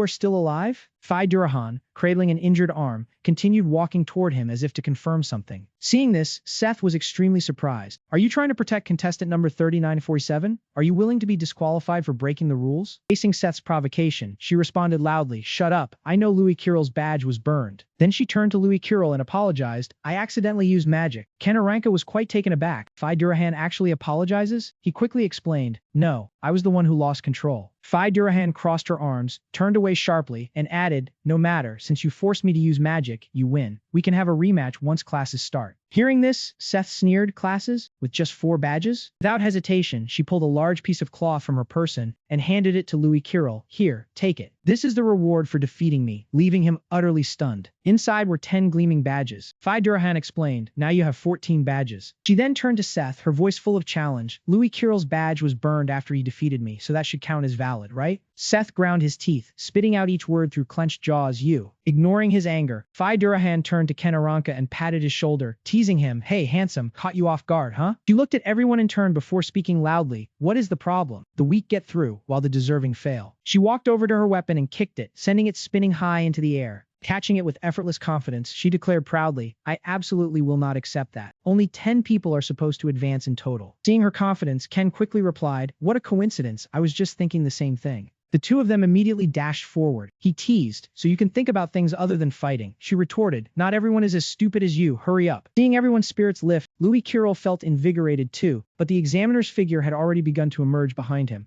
He announced, "You have lost your badge and are therefore disqualified. I will escort you out." Louis Kirill replied calmly, "Understood." Seth watched their backs as they left, still fuming. This is not over. Brian, standing beside him, spoke up. If Phi Durahan keeps defeating other contestants, then Louis Kirill is sure to pass. Hearing this, Seth clenched his fist and declared, "I do not want to see his face anymore." Cruel plan began to form in his mind. If a contestant died in an accident during the exam, that would not be surprising at all, right? Seth's tyrannical behavior was entirely within Brian's expectations. He muttered, "That is right. Do it, Seth. Hope he is not as weak as the rest." Brian's eyes darkened as he watched Seth's retreating figure, whispering, "Louis Kirill, what is your true identity?" Once outside, Louis Kirill handed his badges back to the examiner, thinking, martial arts truly is powerful, but that alone is not enough. He looked at the imposing, enigmatic school awaiting his discovery, telling himself, if I can learn to combine magic and martial arts here, that would be wonderful. Night fell, a gentle breeze blew, and the bright moonlight made the scene feel even more desolate. Louis Kirill walked along, complaining, "Damn it, my clothes are all torn. I have no idea how to explain this to Mother." He rubbed his chin thoughtfully. If I tell her the truth, she will worry and ask all sorts of questions. This is truly troublesome. Suddenly, a dark shadow flashed past before circling back, thrusting a blade straight at him. But Louis Kirill reacted quickly, kicking the man's sword-wielding hand and sending the blade flying. The assassin was knocked back violently, unable to react in time. He quickly regained his composure and asked in confusion, "How did you detect me?" Louis Kirill replied coldly with a sharp gaze, "The smell of blood, you cannot hide it." Seeing this, his accomplices taunted, "You are too calm. A dead man usually does not act like this." Aware of the tense situation, with Phi Durahan outnumbered and surrounded, Louis Kirill quickly assumed a defensive stance, thinking, they are skilled. I will need to give it my all. He keenly noticed one more figure lurking in the shadows, especially that one. He seems more dangerous than the rest. At that moment, a masked man wielding a short sword gathered his strength for an attack and shouted, "Hey, you there, just a moment of distraction is all it takes." He lunged forward, pointing his sharp blade at Louis Kirill, "And your head will leave your shoulders." Louis Kirill's eyes changed instantly. He was ready to step into the battle before him. Sharp sword strikes from the black-clad assassin kept targeting him, but thanks to his agility, he dodged them all. Louis Kirill suddenly grabbed the opponent's sword-wielding wrist, blocking his vicious attack. He used his strength to throw him to the ground, making him lose his initial advantage. The assassin was no pushover either. He quickly flipped and kicked toward him, but the kick wasn't surprising enough, so he dodged it. Realizing he couldn't take down Louis Kirill, the assassin quickly retreated to where his comrades were. After a brief exchange, the masked assassin assessed that his perception and combat skills matched the intelligence report. His words caught his attention. Louis Kirill wondered inwardly, intelligence? He continued his assessment. Your unarmed close combat is no worse than an apprentice, but what about magic? As soon as he finished speaking, a barrage of blue magic arrows shot toward him with terrifying power. Just as expected, this power surprised Louis Kirill. He couldn't react in time. What? Seeing the tree trunks behind him pierced through, he realized they were wind arrows. Damn it. Quickly assessing the situation, Louis Kirill began to calculate how to deal with the assassins before him. He closed his eyes to steady his breathing, channeling his inner energy to strengthen his body, unleashing its hidden potential. Opening his eyes, his gaze turned cold, his strength and speed visibly surged. He charged straight ahead. Seeing this, the assassin smugly declared it was futile, then ordered a volley of arrows with immense power to be fired at him. All those terrifying attacks were completely dodged by him. Seeing him dodge all the lethal wind arrows, the assassin stammered, "Too fast, huh? Where did he go?" Before he could finish his sentence, Louis Kirill appeared right above him, suddenly grabbing his weapon. The assassin tried to push him away but was knocked to the ground by a kick before he could do anything, only able to growl in frustration. The remaining ones, seeing this, continuously shot at him, but not a single arrow hit its mark. The blonde assassin who had just fallen stubbornly shouted, "Stop him!" Suddenly, an assassin dressed differently appeared, landing a straight kick to Louis Kirill's head. He reacted in time, intending to dodge to the side. But he wasn't fast enough. The kick hit his arm, creating immense pressure and causing him extreme pain. Louis Kirill quickly regained his composure and sprang aside. Seeing clearly who had attacked him, he observed his opponent and thought, this guy? He was also completely masked but wore different armor. His gaze confident and full of challenge, he judged the opponent to be very strong. After a few seconds of distraction facing the leader, he now realized he was surrounded from all sides. Louis Kirill, while dodging the consecutive attacks, thought, surrounded. Even his superior speed was hard-pressed to overcome the overwhelming numbers and the barrage of techniques. A single hit connected, sending Louis Kirill crashing to the ground with no strength left to resist. One assassin breathed a sigh of relief. Finally, he's down. Dealing with him was truly exhausting. He raised his weapon to finish him off, thinking this guy was more troublesome than an average apprentice. At that very moment, a murderous glint flashed in Louis Kirill's eyes. He sprang up like lightning, snatching the assassin's weapon in the man's panic. A single thrust straight into the eye, leaving him no chance to react. The move looked simple but was enough to break the opponent's neck bone. The assassin spat out blood helplessly, and he quickly snatched the gun from his hand. He aimed the weapon at the group of underlings, firing consecutively, causing them to fall back without being able to react. As for the leader, he easily deflected the shots and asked, "Playing dead?" Louis Kirill was panting heavily after the surprise attack. He gripped the weapon tightly and threw the assassin to the ground. On the opposite side, the leader clapped his hands in admiration, impressive, especially for someone so young. He pointed the weapon straight at him in challenge. "Your underlings are dead, don't you care?" But he was completely indifferent. "I don't care what happens to that trash." Louis Kirill aimed directly at his opponent and fired consecutively with determination. But he was too strong, dodging nimbly while praising, "You're quite clever." He jumped and advanced straight toward him, raising his fist and saying, "If it weren't for that person's orders." Suddenly, a massive hammer appeared in his hand. "I've already taken you as my disciple." He raised his hand to block the blow in front of his face. His other hand was injured, but he gritted his teeth and endured. The force was so great that Louis Kirill was sent flying far away. He fell to the ground, blood seeping from his mouth. But Louis Kirill quickly calmed down and continued to face the leader. Seeing him only lightly injured, he marveled, "Your qualities surpass an apprentice, but facing someone of a higher rank." With a cold gaze, he stared at him and shouted, "You're still not qualified."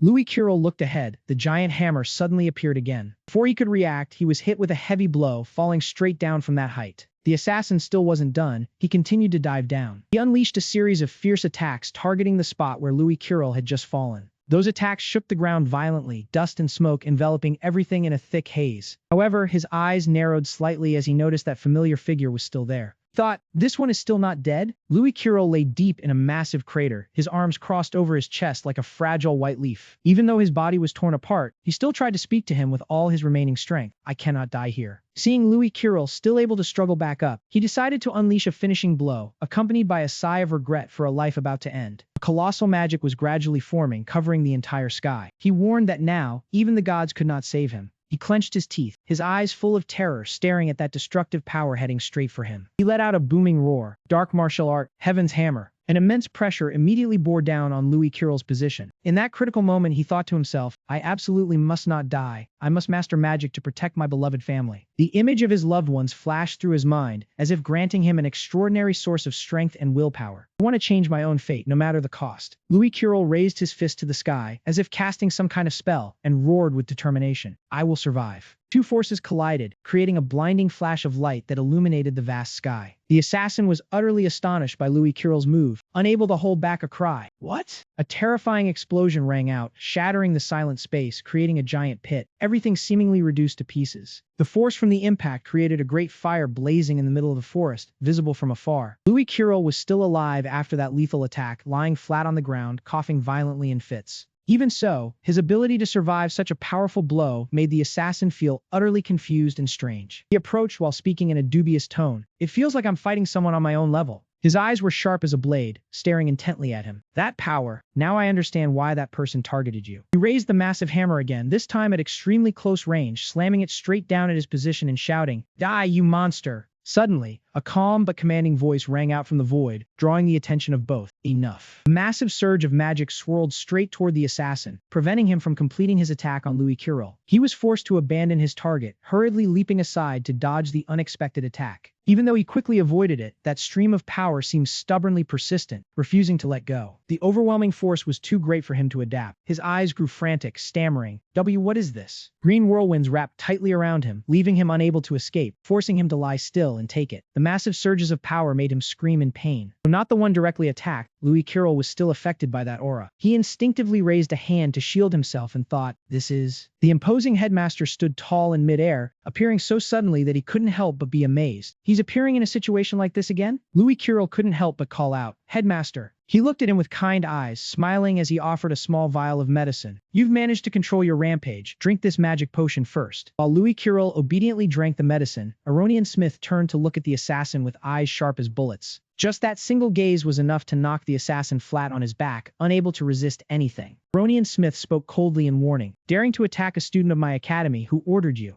Even lying pathetically on the ground, the assassin still struggled to get up to retort. "Grand Master, don't think you can protect that monster forever." Aronian Smith's eyes grew deep and unfathomable. He looked toward Louis Kirill with a thoughtful expression. The assassin suddenly grew frantic, his eyes streaked with blood and laughing foolishly. "This is only the beginning." Right after, he immediately took his own life on the spot, blood splattering everywhere, leaving both Aronian Smith and him utterly shocked. Aronian Smith pondered silently. Taking his own life? Could it be the Assassin's Guild's doing? I hope I'm just overthinking. Behind him, Louis Kirill stood up and said to him, "Unbelievable, so this is a high-grade recovery elixir." He had fully recovered right after drinking that potion, as if he had never been injured. Even the broken bones had completely healed. Louis Kirill stepped forward to face the headmaster, asking, "Headmaster, you weren't just passing by chance, were you?" His gaze was firm. Looking straight at him, he continued, "Why do you always save me?" Contrary to Louis Kirill's expectations, Aronian Smith simply replied calmly, "I'll tell you when we get home." His answer made him suddenly remember something. Damn, it's already this late, mother must be worried. He immediately sprinted at full speed toward home, muttering, "Trouble, big trouble." Seeing Louis Kirill leave, Aronian Smith let out a quiet sigh of relief, speaking to the void, "Killy, clean up the aftermath." With that said, he quietly walked off in the direction of Louis Kirill's home. In the town of Mantizam in the northern Andrea Empire, an arrogant shout rang out, "Who gave you permission to fix that damn mill?" The two who had bullied him in front of the school gate were grabbing Lucille's arm tightly. One shouted, "How much grinding tax are you trying to embezzle? Don't think you can disrespect the Lord just because the church backs you." She answered fearfully, "I'm just waiting for the children." The other one eyed Lucille up and down, speaking in a mocking tone, "Don't try to fool me. Looks like you need a lesson." At that moment, he suddenly received a flying kick from Louis Kirill straight to the face, sending him flying, blood gushing from his nose. The other two collided with each other and were knocked aside by Louis Kirill's powerful kick. Lucille saw him return and was overjoyed, calling out loudly, "Louis Kirill, you're finally back." But as soon as she looked closely at him, she was horrified, covering her mouth, her eyes unable to believe what they saw. He only cared about asking her, "Mother, are you all right?" Lucille rubbed Louis Kirill's face, asking worriedly, "What happened to you? Your clothes are torn and covered in blood." He explained awkwardly, "I'm fine, don't worry. My clothes got caught on a branch during the assessment." But that excuse sounded too unbelievable, making Lucille ask again, "Really?" One noble, having just gotten up, pointed straight at Louis Kirill and shouted, "You again! Breaking the rules time after time, do you think you have the right to defy the Lord?" He stood in front of her, facing the threats. "Or should I call Warrior George to deal with you and report everything to the Lord?" Just then, Aronian Smith landed from above, his calm voice ringing out, seemingly clearing up a misunderstanding. He landed beside Louis Kirill, placed a hand on his shoulder, looked at the nobles, and introduced himself, "I am Aronian, the headmaster of the Kandria High Sorcery Academy." The two nobles were stunned by Aronian's appearance, for if he could fly, he was a true Grand Master. His gaze swept over them with pressure. "Deliver my regards to your lord, understand." The two nobles quickly bowed their heads. "Yes, we will remember your words, Grand Master." Aronian turned and politely asked Lucille, "You are Louis Kirill's mother, correct? I have something I wish to discuss with you in private." She quickly invited Aronian inside, her demeanor warm. "Please have a seat." The first thing that caught his attention was a stone mill sitting in the corner of the house, so this was the thing the nobles gossiped about. It ran on its own without needing any magic. Aronian frowned in thought, observing more closely. Such strange objects seemed to appear all over the house. He cast his eyes around the room, from the floor to the hanging lamps. Louis Kirill stood by, shaking some odd-looking object in his hand. Lucille quickly brought out a plate of fruit, explaining to Aronian, "I don't know how the boy came up with it, but it was all Louis Kirill's doing. Thanks to him, life here has become much easier." She pointed towards him as he brought out 3 glasses of water, asking, "To think the headmaster would come here personally. Did this child cause trouble during the assessment?" His answer surprised her. On the contrary, the boy showed abilities far beyond imagination. He suddenly exclaimed, "With such talent, I've only ever seen this in the Holy Scriptures, Gaius." His memories drifted back to a time when humanity was brutally oppressed by monsters, when a genius had emerged among them. Under the guidance of the gods, he comprehended the essence of the elements and created the mystic martial arts. 5 years later, alongside his comrades, he defeated the monsters and saved humanity from extinction. On the very anniversary of the birth of the Holy Calendar, later known as Liberation Day, the people shouted with joy, "We did it." In the Holy Scriptures, Gaius, he was called the first hero. Lucille excitedly exclaimed, "A savior," while Louis Kirill beside her looked puzzled, but the folk legends never mentioned the hero who saved humanity, did they? Aronian quickly replied, "No, that hero appeared in a different form. He hesitated briefly before continuing, "a man with black hair and black eyes." His answer left both Lucille and Louis Kirill startled. Aronian went on to explain that it was a great secret known only to the highest echelons of humanity. That hero truly saved humanity, but at that time, a madness existed within his heart, and his memory was tied to words full of killing intent. Kill, kill, kill them all. Aronian continued the story. He committed a grave sin, one that could not be forgiven. He went on, and then he was completely erased from the history of humanity. An image of that figure appeared, the madness within him like an inescapable curse. Aronian's tale sent Louis Kirill into thought. He looked down at his own hands, wondering, could that madness have started at this very moment? He looked back towards Louis and explained, "That is why, in all nations, upon discovering someone with black hair and black eyes, they must be eliminated immediately." Aronian gently ruffled his hair, revealing the long-hidden secret. "You thought simply dyeing your hair would fool everyone. Ciela quickly confessed, I was the one who told the boy to dye his hair. I never meant to hide it, but I was afraid something terrible would happen. This child is truly a good boy, please. Louis Kirill beside her remained very calm, reassuring her, it's all right, mother. He didn't fully understand the man's intentions, but Louis Kirill knew one thing for sure. If the headmaster truly wanted to kill him, he would have done so long ago. His coming here must have a reason. Aronian silently admired his sharpness. You are truly mature for a 13-year-old. You not only resisted the madness, but also subdued it. In that moment, I saw the makings of a new hero.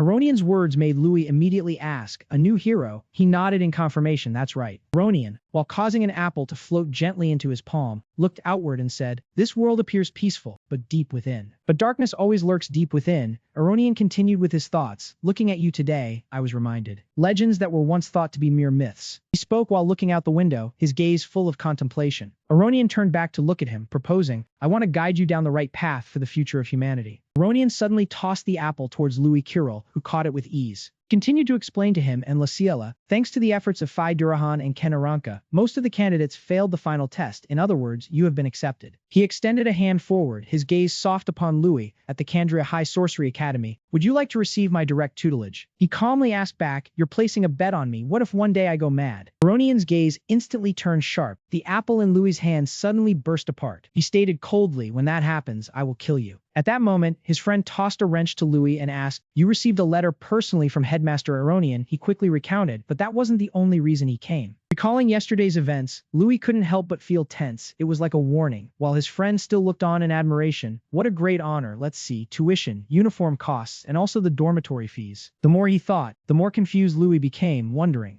what do I have to do with that legendary hero? Back then, Aronian had asked him, you thought simply dyeing your hair could fool everyone. He clenched his fist and gave a very strict warning. When that happens, I will kill you. But that only made Louis question, should I trust the headmaster's words? At that moment, he couldn't help but ask directly, why did you let my mother hear all of that earlier? She looks very worried. But Aronian remained completely calm. If she knew nothing, she would only become a burden. Isn't that right? Hearing this, he grew even angrier, shouting, my mother is not a burden. His voice remained resolute. Once your true identity is exposed, your family will also be in danger. As a mother, she should understand somewhat, and not only that. Aronian also gave a careful instruction. You need to become stronger. The real trials have only just begun. At that moment, his gaze turned sharp as he realized the headmaster was right. I must become stronger. The next day, upon seeing Louis Kirill, the children happily ran out to greet him. Big brother Louis Kirill quickly knelt on one knee, opening his arms to embrace the little girl, Lana. At that moment, Lana couldn't hold back her tears, asking, will you come home often? I don't want to be apart from you. Louis answered with certainty, of course. I'll come back every holiday. This will always be my home. But the girl still did not believe it. Truly, her mother said only bad children broke their promises. Seeing that, he quickly reassured her. He had promised and would keep his word. Do not worry. At that moment, he stepped forward and announced, Louis Kirill had a noble household steward looking for someone, which surprised them both. A noble? Very next second, a neatly dressed man walked in. You are Louis Kirill, correct? Then he handed him a letter and introduced himself. I am the steward of the Aranka family. The young master wishes to invite you to the manor. The letter clearly stated an invitation from Ken Aranka, which surprised Louis Kirill somewhat. Did he want to strengthen their friendship before enrollment? Without delay, he responded, I understand. The steward happily gestured, please get into the carriage. Not long after, the carriage brought them to Hazen City of the Kandria Empire. As Louis Kirill stepped down from the carriage, the steward introduced, the Aranka family is a prestigious great family. It was thanks to them that Hazen City prospered. Louis Kirill was overwhelmed by the scene around him. The manor was truly grand, indeed a great family. At that moment, Ken Aranka ran over from afar and called out, Louis Kirill. He immediately put his arm around Louis Kirill's shoulder. From now on, we will be classmates. He could not help but speak up. I heard you caused quite a stir in the final exam. As he walked inside, Louis Kirill recounted, I only got through thanks to those two, so I will let go of the betting matter from last time. Ken Aranka quickly replied, that is a separate matter. After all, you have real strength, and you were even acknowledged by Phi Durahan.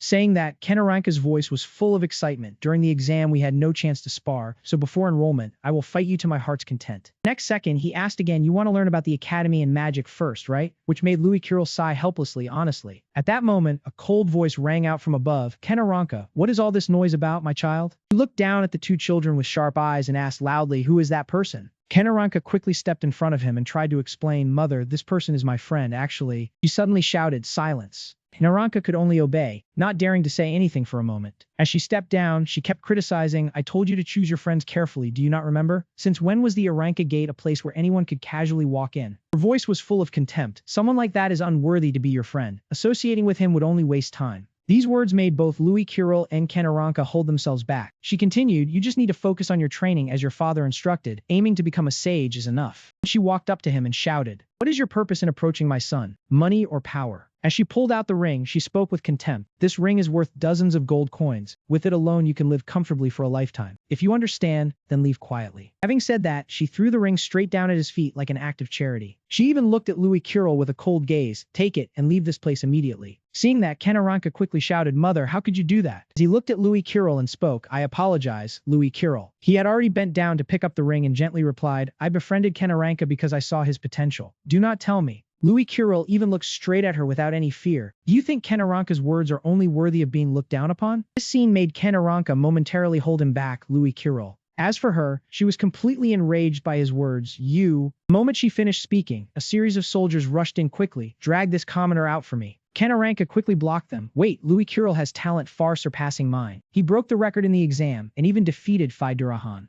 This only made her even more furious. A commoner surpassing the heirs of the great families? Do you think those fabricated lies will work? Hearing this, Louis Kirill could not help but speak up. That is not a lie. Moreover, if I am here, Kanaranka can become even stronger. These words made her even angrier. A commoner daring to act so arrogantly. How much longer do you intend to insult the Aranka family? At that moment, a powerful surge of energy suddenly rushed into the hall. The door burst open, and a man with an extremely imposing demeanor appeared. Immediately after, the stern voice of William Aranka rang out. If this person is by his side, Kanaranka will become stronger. His words made all of them briefly stunned. You just said that, did you not? As William Aranka walked in, she panicked, my lord. Her face had completely turned pale because she did not expect his arrival, William. Then she quickly ran over and put on a pitiful act. If Kanaranka is left like this, he will never be able to keep up with anyone. William Aranka did not spare her a single glance and directly walked past her. Seeing him approach, Kanaranka bowed respectfully. Father. Right after, Louis Kirill also placed his hand on his chest and spoke, It is an honor to meet you, Grandmaster Aranka. I am Kanaranka's friend, Louis Kirill. In his heart, he silently marveled. The aura is truly astonishing, comparable to the headmaster's. At this time, he asked with some curiosity, Kanaranka, are the words of your friend true? He quickly explained, at the very least, his ability surpasses mine. Hearing this, William Aranka looked at him with a gaze full of killing intent. Then prove it. He was William Aranka, the head of the Aranka family. Meanwhile, Louis Kirill was extremely overwhelmed. What? The killing intent is terrifying. Just his demeanor alone was like a great beast ready to lunge at its prey. Louis Kirill could not believe this power. He could not even breathe. He had completely recognized the other's power, this person. Looking again at the blazing red eyes of William Aranka, Louis Kirill could not help but wonder, is he truly planning to kill me? The moment his eyes bulged, he saw a powerful mass of mana rushing toward him. At this moment, Louis Kirill realized the person before him was no ordinary man. His will was so strong it felt like my soul was being torn apart. He couldn't help but silently admire, indeed worthy of the title Grand Master. Even so, Louis Kirill quickly calmed down. Thanks to years of hunting monsters, I had forged a resistance to pressure. This level was nothing. He began to channel all his mana to counter the previous attack. This surge of energy was so powerful that neither of them could have anticipated it. Even William Aranka had to pause in astonishment. What was happening? Before his eyes stood a Louis Kirill wielding incredible power. The very next second, his eyes blazed, locking onto the target ahead. The two energies collided, neither side backing down. The clash created a massive energy explosion, the shockwaves spreading across the space. At that moment, Kanaranka shouted in alarm as he saw him fall to his knees. The duel plunged the surroundings into thick, blinding dust. While the man stood tall and composed, Louis Kirill could no longer hold his ground. Seeing this, Kanaranka hurried over to help him up. Are you all right? At that moment, William spoke up, asking, Louis Kirill, is it? What drives your craving for power? He did not hide anything, answering truthfully, to protect my family. Hearing this, the man paused as if lost in thought. Before leaving, he reminded, Kanaranka, your will is too weak. Learn from your friend. Seeing this, Italian hurried after him. William, what are you thinking? But he only asked coldly, does my lady have any objections? No. Kanaranka saw the darkened expression on Italian's face and could only sigh. After that, Kanaranka slung an arm around his shoulder and suggested, let's head to the training grounds. When they arrived at the Aranka family training grounds, he still felt apologetic. I'm truly sorry. I apologize on behalf of my parents. Louis Kirill replied gently, it's fine. Your father is a bit extreme, but in truth, there's not much difference between you and me, don't worry. Kanaranka confessed honestly, my father values ability. If you want his recognition, you'd be more fit to be the young master than me. He didn't see it that way. My lord tested me because of you. That could be his way of showing affection. Hearing this, Kanaranka looked up at the sky with a pensive gaze. His eyes lingered on the scene, affection. Old memories flooded back into Kanaranka's mind. Since I was little, I have barely left this house.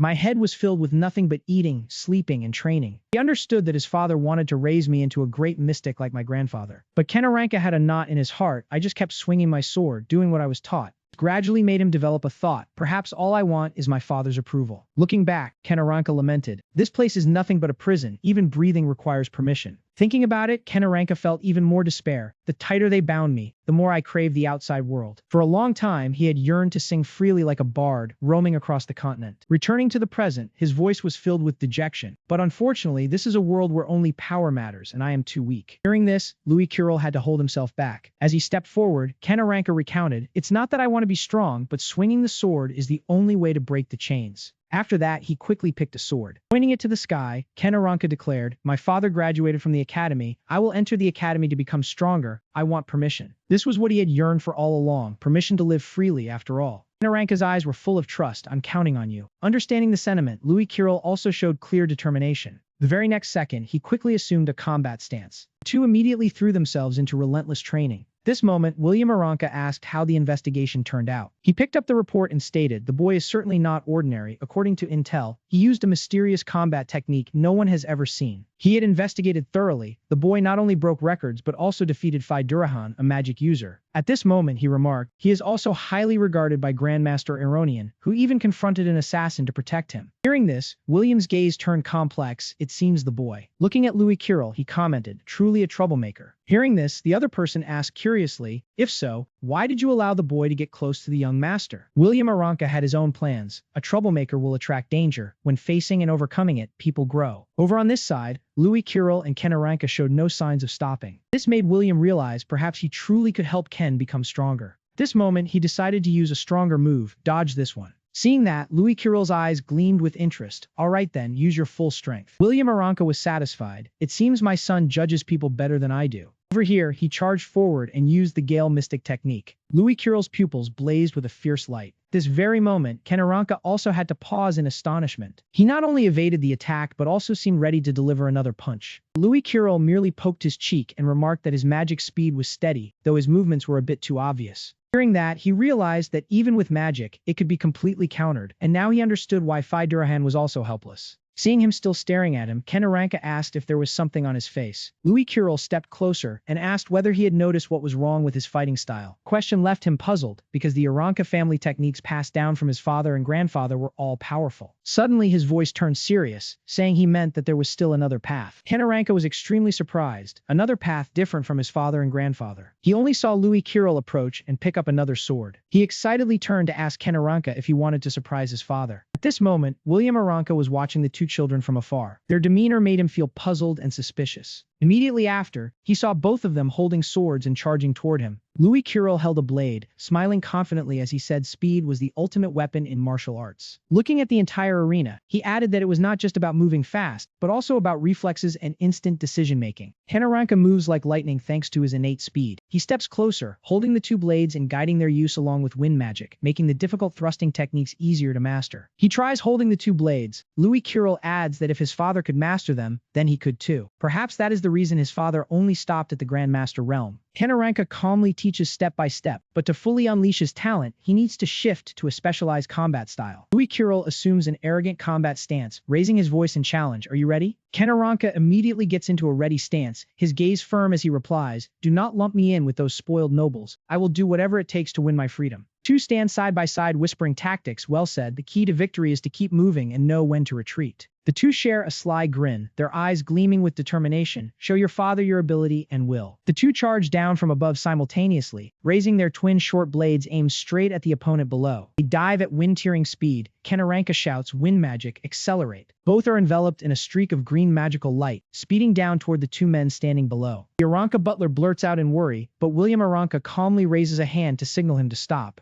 Kenaranka swings his blade in a thrust, but the man quickly tilts his body and dodges with ease. Upon landing, Louis Kirill swiftly closes in on William from another angle. He unleashes lightning-fast thrusts, but the man dodges them all. The short blade is the fastest and most agile weapon. Louis Kirill thinks seriously. We need to unleash maximum power and focus, pushing our advantages to the limit. He executes a secret technique with extremely fast movements, decisive stances combined with refined combat skills. Mystic martial art, butterfly footwork to surpass the opponent's reaction speed, unleashing maximum attacking force in minimal space. William is slightly taken aback, his eyes clearly showing admiration at the boy's secret technique. Louis Kirill moves illusorily, pressing attacks on him from all sides. Kanaranka closes in and casts wind magic to boost speed, his eyes full of determination, wind magic. The two coordinate their combat to form an encirclement around William Aranka, ready for aerial combat. Sensing a distinct change in the movements, he is suddenly surprised. Both my body and the short blades feel incredibly light. Kanaranka thinks in astonishment, this feeling is like I am a bird. His eyes shining with excitement, he grips the blade in his hand. I love this feeling, the fusion of short blades, close combat, and wind magic. His hand tightens on the hilt, wind magic wraps around the blade, causing it to vibrate fiercely. No doubt, William Aranka spins around, startled. His pupils constrict, showing clear shock and amazement. What? Kanaranka charges forward with overwhelming momentum, making him think in astonishment. He declares with confidence, this is my way of martial arts. William Aranka smirks contemptuously, his expression cold and unflinching before the blade near his face. He unleashes an extremely powerful red energy shockwave, blasting both of them away. William Aranka's face veins bulge with rage, his voice full of commanding energy, abandoning your family's martial skills to prove your will, so naive. The counterattack just now only makes them more alert, with no intention of backing down. Louis Kirill turns and shouts out orders, Kanaranka, accelerate. Kanaranka's hands work in unison to cast the magic. Both show perfect synchronization and overwhelming momentum, wind magic, accelerate. The coordinated attack is incredibly fast and pleasing to the eye, the two intertwine their flight paths at wind-tearing speed. William Aranka stands still, showing no fear of the opponent's coordinated strike. The two close in on him at the same time, unleashing powerful wind-tearing slashes. William Aranka's eyes sharpen with a keen glint, glancing lightly at his opponents. He flicks his hand to cast a counter-energy cage, then taunts, is that all you've got? His hand is about to touch the knife, slashing straight down at Kanaranka, but he deftly dodges the counterattack with a slight crouch, landing softly on the ground. William Aranka's face contorts with rage, grinding his teeth in utter fury. He charges with overwhelming energy, his roar echoing, coward. Kanaranka nervously recalls Louis Kirill's lesson, retreating is not weakness, the punch has been withdrawn. His foot stomps hard on the ground, focusing his magical power. Kanaranka uses the force from the landing to launch himself back, surprising the opponent with an attack from a blind spot to open the way for the next move. Performs a backflip in midair, shouting wind magic, whirlwind. Upon landing, Kanaranka quickly rushes forward with Louis Kirill. William Aranka clenches his teeth, his eyes full of surprise. The two dive from above with the determination to fight with all their might. Recalling the training session, Louis Kirill is holding a blade explaining tactical theory. In baseball, there is a technique called a changeup. He asks curiously, a changeup? His gaze sharp, a sly smile on his face, he suddenly swings his arm with flair. He holds the blade out in front of Kanaranka and commands, take it. He focuses and brings his blade up to block. The path of the knife suddenly changes, catching Kanaranka off guard. He gently touches the blade toward Louis Kirill, sharing his triumph. Simply put, this is a technique that uses changes in speed to deceive the opponent. His eyes shining with intelligence, he explains more deeply. Even seemingly ordinary movements can become feints if used correctly, as long as the opponent's reaction slows down even for a moment. Back to the real battle, they are still perfectly applying this technique, unleashing a countless number of slashes. He can dominate by maximizing the advantage of the short blade combined with his speed. William Aranka focuses intently, executing a series of agile dodging movements. With a determined look, Kanaranka puts all his effort into landing the strike exactly as planned. He tilts his head to dodge, scoffing, a slow attack like that is completely meaningless. His blade suddenly changed direction. William Aranka was astonished, his pupils constricting as he realized he had fallen into a trap. Kanaranka quickly swung his sword past, while the old man stood frozen in surprise. A patch of fur on William Aranka's white coat had been slashed open. They both smiled confidently, preparing to unleash their decisive strike after a seamless coordination. They charged in from the left and right, forming a pincer stance to end the match. William Aranka mused for a moment before barking out an order to stop the duel. They both froze, cautiously lowering their weapons after hearing the order to cease the fight. He stood with authority and coldly spoke, calling, Kanaranka. Kanaranka tensed up, drenched in sweat, waiting for him to continue. William Aranka turned and walked away, coldly reminding, do not bring shame to the Aranka family. He was overjoyed, answering enthusiastically, yes, father. The Aranka butler followed behind, asking with a respectful demeanor, my lord. William Aranka pondered the unique coordinated tactics of the two, constantly attacking at close range, striking then retreating, and feints that varied in speed. His gaze lowered as he analyzed their new retreat strategy, thinking to himself, interesting. He was impressed by them, never expecting to learn something from the youngsters. Louis Kirill stood watching the receding figure, catching his breath as he remarked, that was a good chance to cross swords with a Grand Master, but it's all over now. Kanaranka draped an arm over his shoulder, sharing his joy. This is the first time father has acknowledged me. This feeling is truly amazing. Come, I want to give you something. The full view of the Aranka family library appeared. Louis Kirill marveled, a great family indeed. He widened his eyes, mouth agape in astonishment. So many books. Kanaranka held a gift box, speaking sincerely, this is my thanks to you. Without you, I wouldn't have found my path so quickly. He looked down at the gift box. The contents made Louis Kirill exclaim in surprise. Is that thing so precious? Picked up the book, winking with a bright smile as he explained. It's not just a book about the Kandra Academy of Sorcerers, it also contains rare magic books not commonly available to commoners. Reading them will surely benefit you. Louis Kirill focused on the book, listening to the explanation of the basic theories of magic and mana. The academy curriculum changes every year, divided into magic and martial arts, and every new student must undergo the magic awakening ritual. Louis Kirill wondered, magic awakening ritual? Kanaranka kindly explained. It's a ceremony that allows people to sense the elements through the statue of Gaia. I went through it at the church's cathedral. He enthusiastically shared, but even members of the great families have to pay 10 gold coins. Louis Kirill broke out in a nervous sweat, asking, that amount is equivalent to years of living expenses. So, would I have to pay to work at the academy? Kanaranka burst into laughter, reassuring him, don't worry, working at the academy is free. That's why everyone wants to get into the Sorcerer's Academy. He continued to explain, other living expenses and book rental fees also cost a lot. You can also pay with accumulated points. Anyway, please accept this, don't hesitate. Just rely on me whenever you face difficulties. Kanaranka pushed the gift box over and suggested, right, about our earlier promise, can we consider this settled? Louis Kirill quickly replied, all right. He mused, looks like I need to make some money. Julian said magic pharmacists can earn a lot. An idea seemed to strike him. I wonder if there are any relevant books here. If I invent something based on my past life's knowledge, I could probably make money fast. Louis Kirill asked seriously, hey, Kanaranka, does the Aranka family have connections with merchants? He looked puzzled.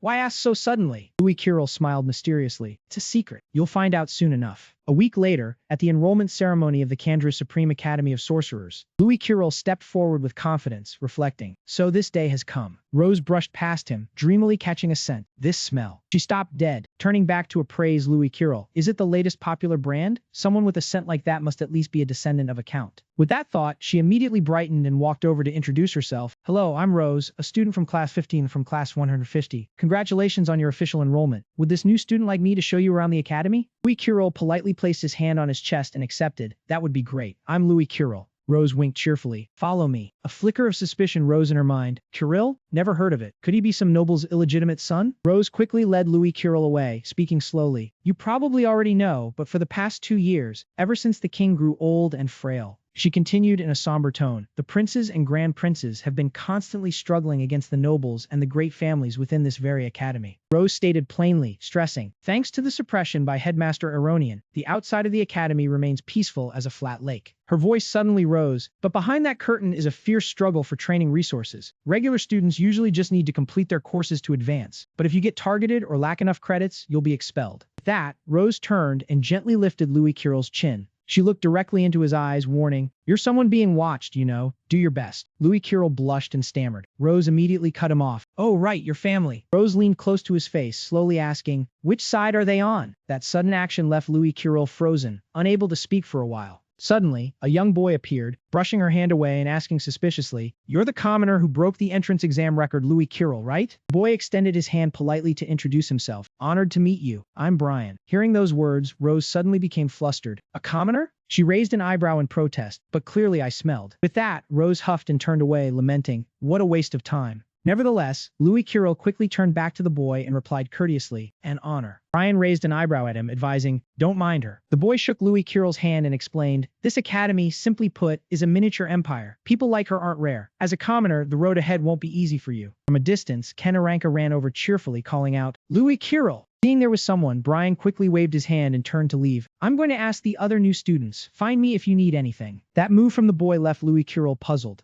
But then he casually walked over to where Kanaranka was. Quickly pulled Louis Kirill aside, asking curiously, what were you talking to Brian about earlier? He frowned and followed the boy's back, then asked quietly, just a greeting, do you know him? Kanaranka replied seriously, he is the principal's son, not close at all. When a voice cut in, at least he's not bad. Phi Miliana, you always say that to everyone, isn't that just treating everyone the same? Miliana Royce waved her hand gently to say goodbye. Phi Durahan beside her crossed his arms arrogantly, if you were as strong as Louis Kirill, I would acknowledge you. Louis Kirill softly thanked her for the assessment matter. She waved her hand casually. No need for formalities. You pass with your own strength. But then, Phi Durahan clenched his fists competitively. Even so, next time I will definitely win. Just as he finished, Kanaranka immediately pushed Louis Kirill behind him and criticized, don't ignore me. Phi Durahan raised his eyes in challenge. If you want my attention, defeat me first, you weakling. He refused to back down and retorted immediately, "You muscle-brained fool." Suddenly, Miliana Royce hooked her arm and hurriedly pulled him away. "Phi Durahan, let's go finish the enrollment procedures." He was still not satisfied and made a promise. "Just you wait." Kenaranka saw that and proudly stuck out his tongue in mockery. After that, he brought out a pouch of silver and excitedly said to Louis Kirill, "Oh right, this is your share." He was stunned and exclaimed, "Gold coins, that much?" Kenaranka cheerfully confirmed it was all done as he instructed at the Berna Village Merchant Guild. Picked up a bottle of perfume suspiciously, fragrance, "So this is your secret." He held the tray of perfume and calmly shared, "It's a new type of fragrance I came up with. The scent is very light, completely different from ordinary ones." Kenaranka opened the lid and smelled it, then said with doubt, "The smell is pleasant, but will it make money?" He crossed his arms confidently and replied, "Just try selling it and you will know." Kenaranka crossed his arms and observed Louis Kirill, unable to hide his envy. "I can't believe it sold for such a high price. I will give a share to my mother. You really have many ideas. I want to crack your head open and see what's inside." Suddenly, Louis Kirill put his arm around his shoulder and walked into the new student reception area, advising, "This matter should be kept between you and me." "Got it." Kenaranka agreed honestly. "Of course, I made a decent profit too." Teacher with glasses frowned sternly and reminded, "Louis Kirill, this is your student card. Don't lose it. I hope you become a master soon." As soon as he received the card, mocking whispers came from behind. "Commoners like Kenaranka and Fidurahan are allowed to enroll. How shameless. The academy is no better for allowing that. I heard the principal even expelled Seth because of him, but he doesn't look weak either. No wonder Kenaranka is close to him." Hearing those words, Louis Kirill turned to Kenaranka and asked, "Seth was expelled?" He kindly explained, "He was the one who hired assassin guild members to kill someone. The deed was exposed. He was immediately expelled." Hearing that, he immediately turned grim and silently thought, it really was him. Suddenly, Kenaranka leaned in close and pointed, whispering, "There's a guy named Jess. I don't know what he's up to. You should watch him." Seeing that, Jess immediately swept his eyes darkly towards Seth. Seeing that, Louis Kirill and Kenaranka also followed suit, sending unfriendly glances. One of his group members pointed and said irritably, "Jess, how about we just—" Jess sneered contemptuously, "The fun has just begun. Let him taste despair bit by bit." The Grand Hall of the Kandria Supreme Mage Academy, Aronian Smith joyfully announced, "New students, welcome to the Kandria Supreme Mage Academy." He raised both hands solemnly and declared, "Be proud that you have overcome countless hardships to set foot here." Aronian Smith's authoritative voice echoed through the hall, "But this is only the beginning of your path. Keep cultivating toward true strength. I hope that one day you will find your own path here and become masters of the Empire." Next, he slowly spread his arms and introduced, "Next is the enrollment speech by the new student representative, Neil Gunn, who just stepped onto the stage." As soon as he finished, a pair of bare feet stepped up. He appeared with a burly build and a weapon resting on his shoulder. Seeing that, the students below immediately became restless and murmured, "What is he thinking? The commoner ranked first in the exam. The killing intent he radiates is terrifying, impossible. Why isn't he wearing anything?" Teacher with glasses standing by the stage shouted angrily, "That fool," but he was stopped by Aronian Smith with a curious look. "Wait, principal." Neil Gunn stood in the middle of the stage, pointing his weapon forward and roaring arrogantly, "Listen up, you fools." He raised his voice, the sound echoing through the hall, "My goal is to knock down every single one of you until you're scared out of your wits." That speech made all the students frustrated and shout angrily, "Who does he think he is? Being ranked first doesn't give him the right to be so arrogant, you brute." Nevertheless, Neil Gunn still roared with authority, "Shut up, weaklings are only good at talking big." Then he just pointed down and argued. The teacher with glasses leaned on Aronian Smith's shoulder trembling and said, "Having to teach such a troublesome brat, my stomach hurts. I want to quit." Over there, Neil Gunn crazily raised his weapon. "My main target is you." He decisively threw it. The head of that thing fell heavily, smashing a hole in the floor. Then it lay still at someone's feet. Louis Kirill stood below and calmly observed that weapon. Up above, Neil Gunn pointed seriously, "Louis Kirill." As soon as he finished, he jumped onto the wooden handle of the weapon. Neil Gunn said contemptuously, "You and me." He looked straight into Louis Kirill's sharp eyes and challenged, "We will fight a match." Kenaranka stepped forward to protect his friend and shouted at Neil Gunn, "Hey, the enrollment ceremony isn't over yet, stay away." He showed no fear and taunted, "You're not scared, are you? Don't tell me you only dare to look at that big-mouthed guy next to you." While Kenaranka gnashed his teeth in anger, Neil Gunn pointed straight at his opponent and cursed, "You're only good at barking without biting." Hearing that, he trembled with rage and replied, "Damn it, we'll see about that." Kenaranka decided to solve the problem with his fists and shouted, "Take this." Just then, Louis Kirill reached out to stop him. He looked at Neil Gunn with an annoyed gaze and advised Kenaranka, "Calm down." He didn't know what was good for him and arrogantly challenged both, "I don't mind taking on both of you alone, you cowards." Coincidentally, Brian was also present, so he walked over to mediate. "Neil Gunn, right? You and Louis Kirill are two of the few commoners with some talent here. For your own good, get along with each other." The boy had good intentions and specifically reminded Neil Gunn, "If you keep acting so selfishly, you won't last at the academy." He took this as wind passing by his ears and even became harsh, spitting out insults, "Get lost. I have no interest in small fries like you."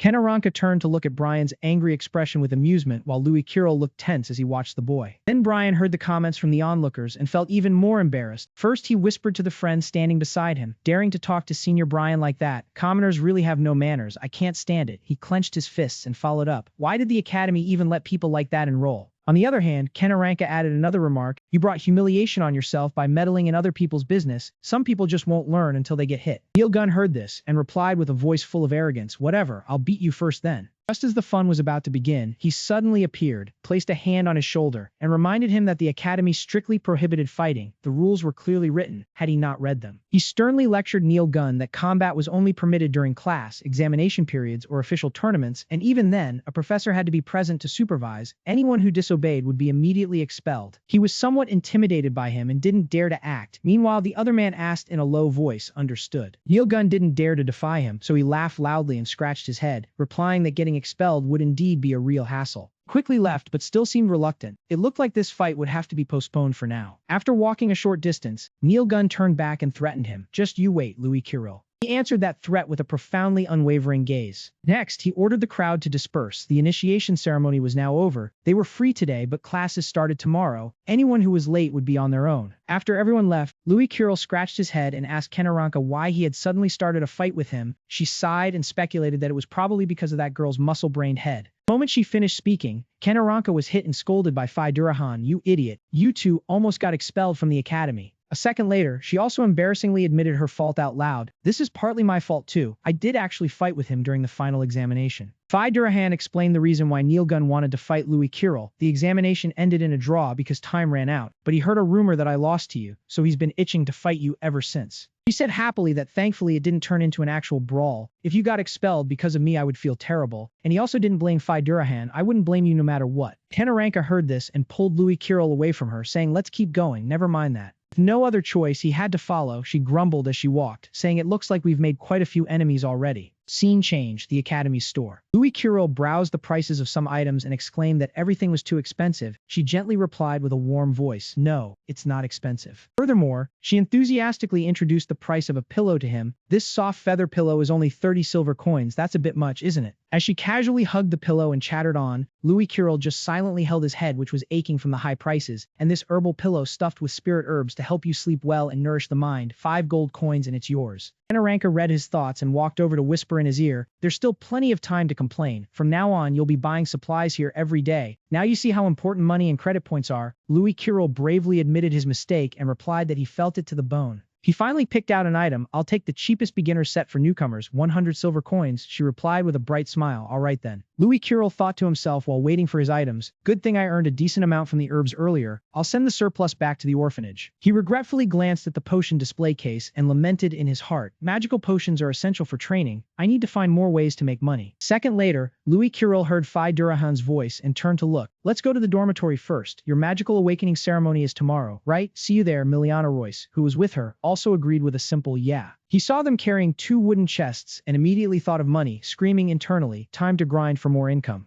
Scene change, the dormitory. Louis Kirill carried his blanket and looked around left and right to find his room. Room 60. I hope I don't have to share with some bully or a scheming bastard. He walked forward a few steps and felt confused when he saw someone lying with their legs blocking the way outside. Louis Kirill, curious, peeked inside to see who was there and accidentally overheard, don't you dare mess with us. At that moment, he saw him harshly yelling at Kara, you know what happens to those who defy us, right? And the other man chimed in with a shout, be smart and do what we say. She didn't respond, letting them corner her against the wall. That attitude made him even angrier, you bastard. He grabbed Kara by the collar and shouted, you looking for a fight? The moment he said that, someone used magic aimed at his hand. The pain hit him quickly, causing him to scream, my hand. Louis Kirill put on a serious expression and reminded them loudly, fighting is prohibited. Did you forget? Do you want to get expelled from the academy? He didn't admit any fault, but instead retorted, we haven't done anything yet. The other man angrily spoke up to defend his friend, that's right. A few minutes later, he lunged forward to attack him and shouted loudly, you struck first, this is clearly self-defense. Louis Kirill quickly used magic. So, it was his own hand that punched him in the face while he looked on in confusion. Next, he fell to the floor while the other man watched with a bewildered feeling. Not stopping there, Louis Kirill taunted, did I even lift a finger? He knelt on the ground, holding his face, and turned to blame his companion. Why did you suddenly punch me? The other man stammered an explanation. I don't know what's going on either. He continued using magic, this time on his leg. Second time, he kicked his companion in the groin. The other man rolled on the floor, clutching his injured area and groaning nonstop, while the one who kicked him panicked and said, what is going on here? He turned and used magic on his stomach. In an instant, he felt the pain and his face went pale. Taking advantage of that moment, Louis Curel lightly kicked the opponent's leg. Finally, he fell on top of his companion and cried out in pain. He, with a bleeding nose, angrily scolded. "What the hell are you doing?" His companion, not understanding what was happening, replied, "It wasn't me, I didn't do anything." Finally, he pointed at him and said it was his fault. Louis Curel put on an innocent face and replied, "Don't blame others just because your own body suddenly went crazy, senior." He was furious, grinding his teeth and speaking, "You just controlled my body, didn't you, you monster?" Those words bothered him. His face darkened as he said to himself, "A monster." Seeing Louis Curel walking towards him, he screamed in fear, Hey, what are you going to do? Stay away from me." Fortunately, Cara Candace managed to grab his arm in time. Louis Curel didn't speak but silently guessed her intention. "You mean for me to let this go, right?" For her sake, he just taught them a lesson. "If anyone finds out we fought here, we're all done for. If you have any complaints, come with me to see the headmaster." He immediately scrambled to his feet and ran away, shouting, "Damn it, that guy isn't normal. Run, I'll settle the score with you." A moment later, after seeing Cara Candace head toward Natron, Louis Curel took the initiative to strike up a conversation. "I'm your roommate, Louis Curel. What's your name?" Seeing that he still kept his head down without answering, he felt a bit embarrassed. A few seconds later, Louis Curel accidentally saw his name on the blanket, Cara. So, he hesitated and called out, "Cara, just now." Cara Candace, without hearing the full sentence, hurriedly ran off like a gust of wind, leaving Louis Curel standing there dumbfounded and alone. He muttered a few words in embarrassment, completely ignoring him. This wasn't just shyness anymore, this was the type who gets bullied. Louis Curel sighed while tidying up the room, already so much trouble on the first day, secretly hoping tomorrow's ceremony wouldn't have anything insane. The scene shifts to the goddess temple, where two people are secretly sneaking in. Both had ill intentions, so they set up a magic array here and stood laughing with satisfaction. At the temple of the prestigious Kandria Academy of Mages, all students gathered in the main hall, with the magnificent statue of the goddess in front.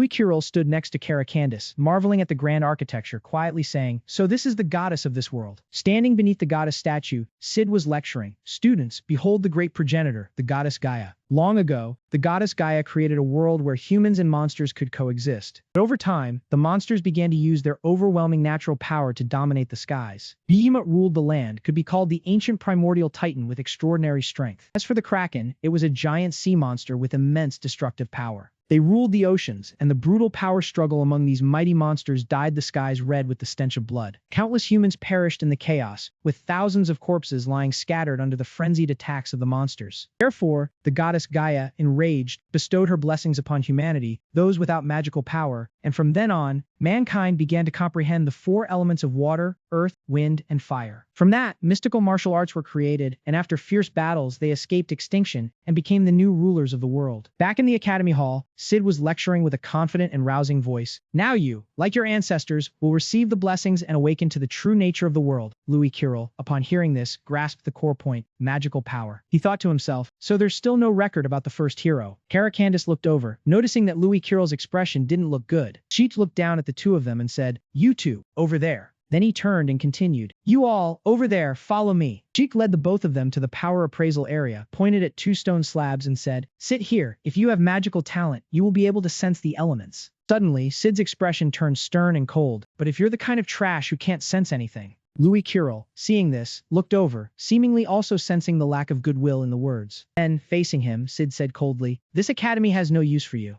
Turned to the people below and said, "The ritual is about to begin. The rest of you take your seats." Louis Curel saw Sid's harsh attitude and thought to himself, does that professor hate me or what? When everyone had taken their seats, Sid began to chant, "Earth, fire, wind, and water, the four great elements are the foundation of this world." He continued, "Under the goddess's blessing, train your minds and reach for what you perceive." Then he created an elemental circle and began to chant, "Our goddess, standing supreme, we pray to you to grant your blessings." And as he spoke, the magic circles began to glow and radiate energy. The magic circles shot out streams of spiritual energy, and the fire elemental circle emitted particles of spiritual energy carrying the power of fire. And the water element was the same. From the staff held by the goddess statue, countless streaks of glowing spiritual energy radiated, standing out within the magnificent academy. From the goddess statue, a radiant light from her eyes shone, illuminating every corner of the academy. A dazzling, blinding light emanated from her body, making the students below gasp in awe. The light from the statue grew brighter and brighter, forcing the students to shield their eyes, both from the sheer shock of witnessing this scene for the first time and from admiration for the goddess's power. On the goddess statue, her head glowed with a halo of white and gold around it, a whole sky of elements scattered like stars, making everyone feel truly small. One person among them, looking at the various colored particles of spiritual energy floating around, wondered, "Is this one element? It's beautiful." Neilgun suddenly shouted in astonishment, "Fire! The fire element has chosen me." A student sitting in front also said, "Water, huh? I guess I need to rethink my martial arts path." Neilgun immediately channeled his spiritual energy to create a fiery whirlwind.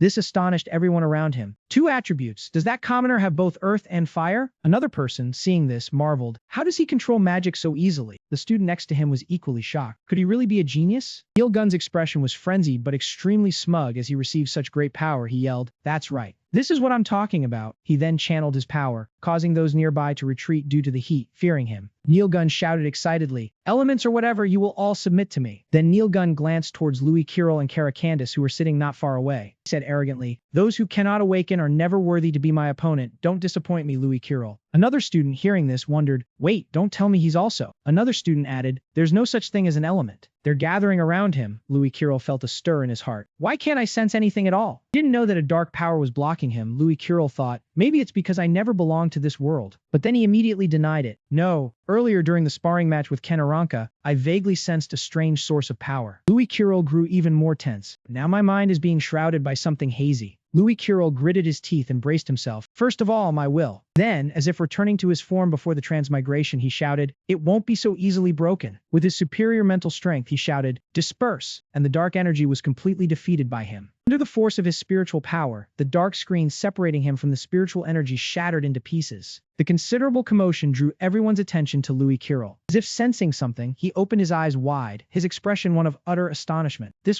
Louis Kiril looked at the elements floating around him and stood in silent awe. 4 colors of light, those were the star elements. Six sensed the barrier had broken. He turned back to look at Louis Kiril, thinking to himself, "What? I set up a magic array to cut off his consciousness from the outside world. How did he do it?" Louis Kiril reached out to grab the orb of spiritual energy emitting a blue light that was closest to him. Suddenly, the orb flew away as if deliberately avoiding him. This left Louis Kiril disappointed. He looked at his hand and wondered why he could sense them but couldn't touch them. He decided to try to catch the orb once more, but it kept flying away, evading his hand. Frustrated Louis Kiril, it was truly a headache. Sik saw the scene and whispered smugly to himself, "If you think escaping spiritual isolation is enough to awaken, then you're sorely mistaken." The binding barrier, a special magic array that blocks the flow between spirits and elements. The magic suppression orb, a magical tool that weakens the link between a person and the elements. Zik wore a sinister expression. Zik looked at the streams of dark energy surrounding Louis Kiril, thinking, there are those who are determined to crush you at all costs. If you want to blame someone, blame yourself for making too many enemies. He smiled cunningly, stroking the rings embedded with sparkling gemstones on his hand. Once I've accepted their little gift, I can't back out until the ritual is finished. Just sit there in despair. It was late at night, the moonlight half shrouded by mist, much like the mist in his heart at this moment. Beneath the academy, over half of the people had left. Those who had truly awakened were joyful, while the unlucky ones quietly complained and made plans for next time. A group of students who disliked Louis Kiril stood nearby and mocked, "So he's nothing special." Another chimed in, "The one to watch out for is Neil Gunn. Those two are still struggling." Another sneered, "I thought he was a genius. What a disappointment." Kara Candace quietly observed Louis Kiril, noticing his complexion didn't look very good. Kara looked on, pondering something silently. He tugged on Louis Kiril's sleeve and pointed down at the spot where he was sitting. This action puzzled Louis Kiril. "What's wrong with the floor?" Kara Candace looked serious and answered curtly, "Trap." During that, Louis Kiril's expression darkened, his gaze turning colder. Louis Kiril quickly stood up and threw a punch at the ground. Beneath where he had been sitting, the tiles shattered, and the magic circle underneath was destroyed along with them. Louis Kiril was extremely shocked to see a strange object under his seat. He muttered softly, "What?" Then, startled, he spoke loudly upon seeing the dark magic orb. "What is this?" Kara Candace turned to walk away, calmly explaining, "An item. Hurry up." Louis Kiril seemed to understand the hidden meaning behind Kara Candace's words, and he said softly, "Thanks." Louis Kiril looked down at the orb, thinking, "But why is this thing here? Is it just a coincidence?" Suddenly, his thoughts shifted in another direction. Or is? Then he looked towards Sid, who was standing not far away, leaning against the wall. Louis Kiril sighed and said, "Forget it. Now it truly begins."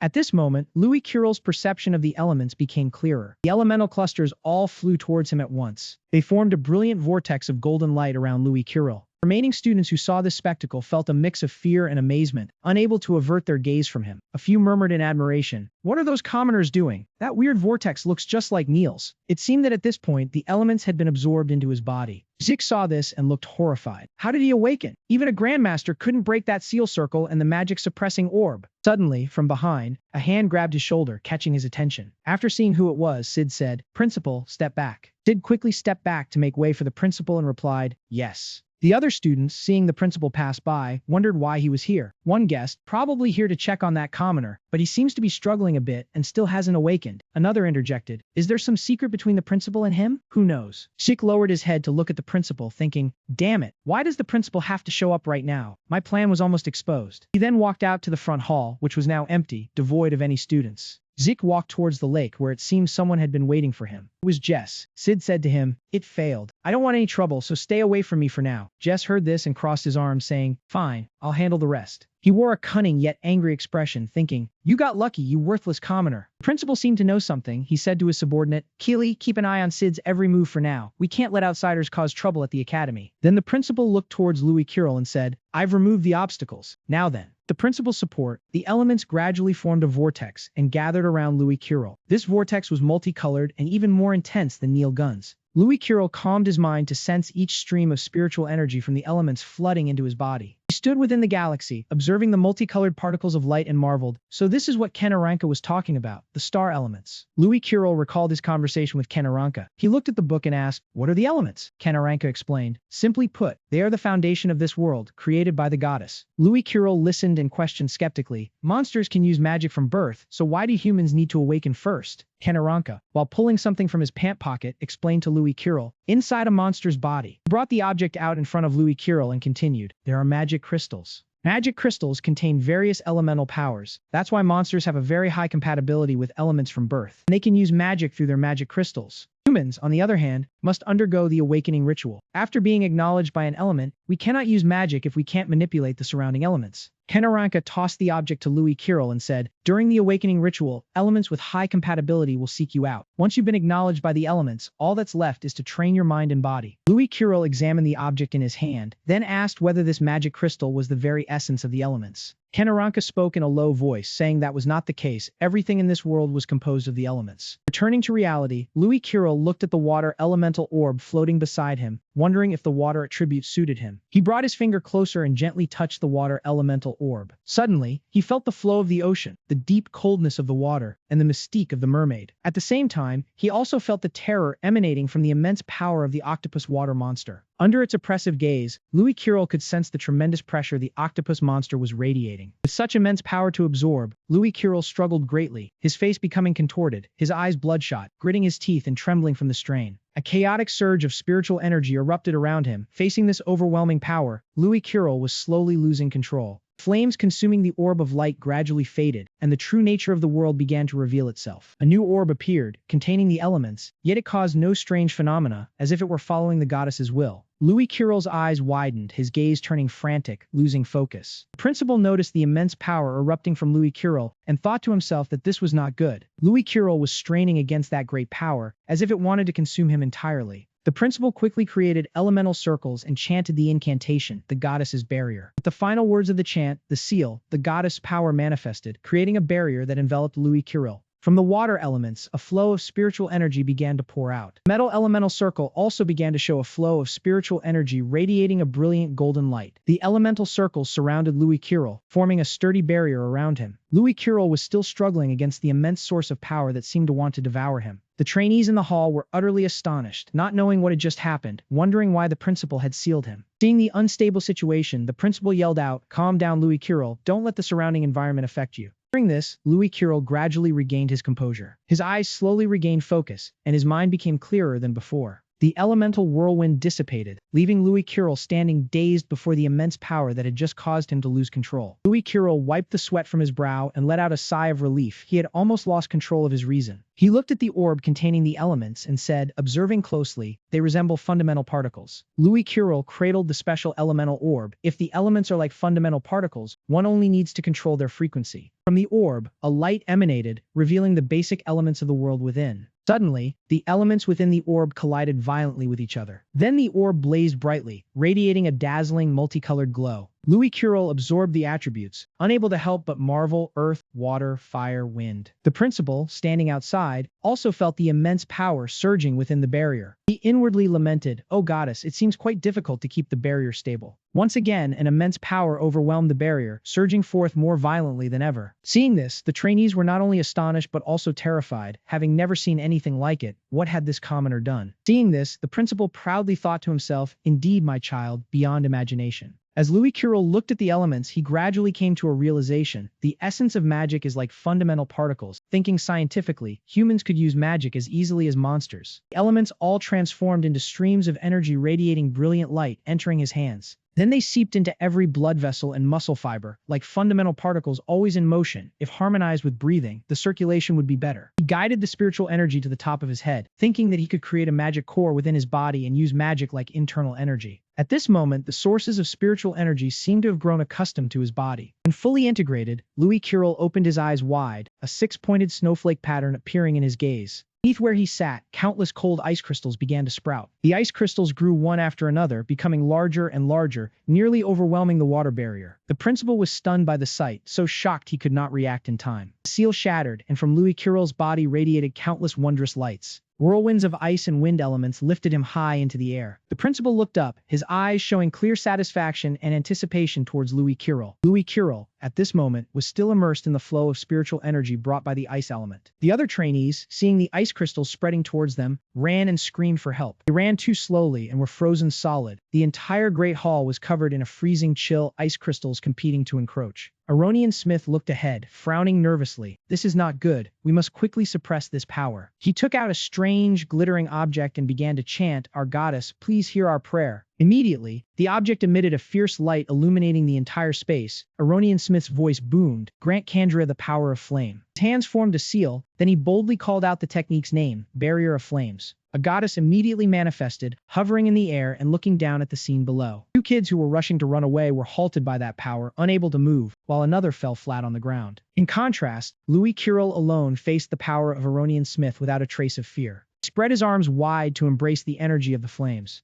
Suddenly, a brilliant beam of light shone down from above, straight into the estate's courtyard. In the study room, a person heard the disturbance and turned his head in surprise to look up. Outside the temple, Sheech was also startled, unable to help, wondering what on earth was happening. Inside the training room, Killy also curiously looked outside to see what was going on. Aronian Smith and Louis Curel stood face to face, neither showing any intention of backing down. He looked at the boy and asked, "What kind of element was this that carried such an icy cold sensation?" Louis Curel did not answer. He stood still to feel the power surging from the flow of energy. He noticed something strange. The elements were moving at an alarming speed and seemed to be merging into each other. Louis Curel suddenly understood a principle, meaning that combining them could trigger a chemical reaction and produce a new element, right? He looked down at the elements, realizing that wind and water were spreading throughout his meridians, so how should he handle these energy pathways? Louis Curel suddenly remembered a way, telling himself, perhaps he should talk to someone to find the answer. Suddenly, Louis Curel turned his gaze toward Aronian Smith and quietly asked, "Headmaster." He looked back and forth, filled with confusion, wondering to himself what was happening. Seeing the bewildered look on his face, he immediately withdrew the spell he was casting. Goddess floating above earlier, following his command, returned to the vessel in Aronian Smith's hand. Aronian Smith asked Louis Curel sternly, "Do you know what kind of trouble you just caused?" He quickly looked around, seeing several people lying on the ground, and only then did he understand what he had done. He rubbed his head and hastily replied, "It seems I have caused quite a bit of trouble, Headmaster. Thank you for saving me." After handling the matter, Aronian Smith called someone over and instructed, "I am returning to my office. Please take care of the cleanup." Then he turned and walked away, not forgetting to say to Louis Curel, "Come along. I am sure you have many questions." He said nothing, only silently followed him back to the office. The two slowly walked away, but behind them, someone was still quietly watching their receding figures. Back at the headmaster's office, Aronian Smith spoke up. "First of all, congratulations on your awakening. If I am not mistaken, you have awakened all 4 attributes, right?" Louis Curel nodded, his expression bright as he replied, "Yes, sir, that is correct." He opened his palm to show Aronian Smith the elements he possessed and said, "Yes, here they are." Aronian Smith looked at those elements, paused and thought for a moment, then said, "Being able to control the elements so proficiently, I find it hard to believe you have just awakened. Your talent is truly exceptional." He reached over, took a book from the shelf, and said to him, "This book records everything I have learned. It will be useful for your magic research. I hope you use it as a reference material." He handed the book to Louis Kirill, then carefully instructed, "I specialize only in wind and earth. For fire and water, you should go see Phi Durahan and Miliana." Louis Kirill respectfully received the book and thanked him. Aronian Smith added, "Both of them come from great families and already know you, so they are the most suitable." He called out toward the door, "Killy, come in." She entered the office, respectfully bowing in accordance with protocol. Aronian Smith introduced her to Louis Kirill. "This is Killy, my close assistant." He emphasized, "From now on, she will be your protector." Killy quietly called out, "Headmaster." She turned to Louis Kirill. "Let us find another place to talk." In a moment, Killy brought Louis Kirill to a secluded place. He asked her where this was. Killy explained, also noting that the headmaster had reinforced these walls with earth magic. Killy asked curiously, "So can you show me that element?" Louis Kirill immediately summoned the elements, telling her, "I discovered this by accident during the awakening ceremony." He continued to explain, "By accelerating the movement and merging two elements together, a new element was created." He introduced it to Killy. "I have named it the ice element." Aronian Smith murmured, "The ice element?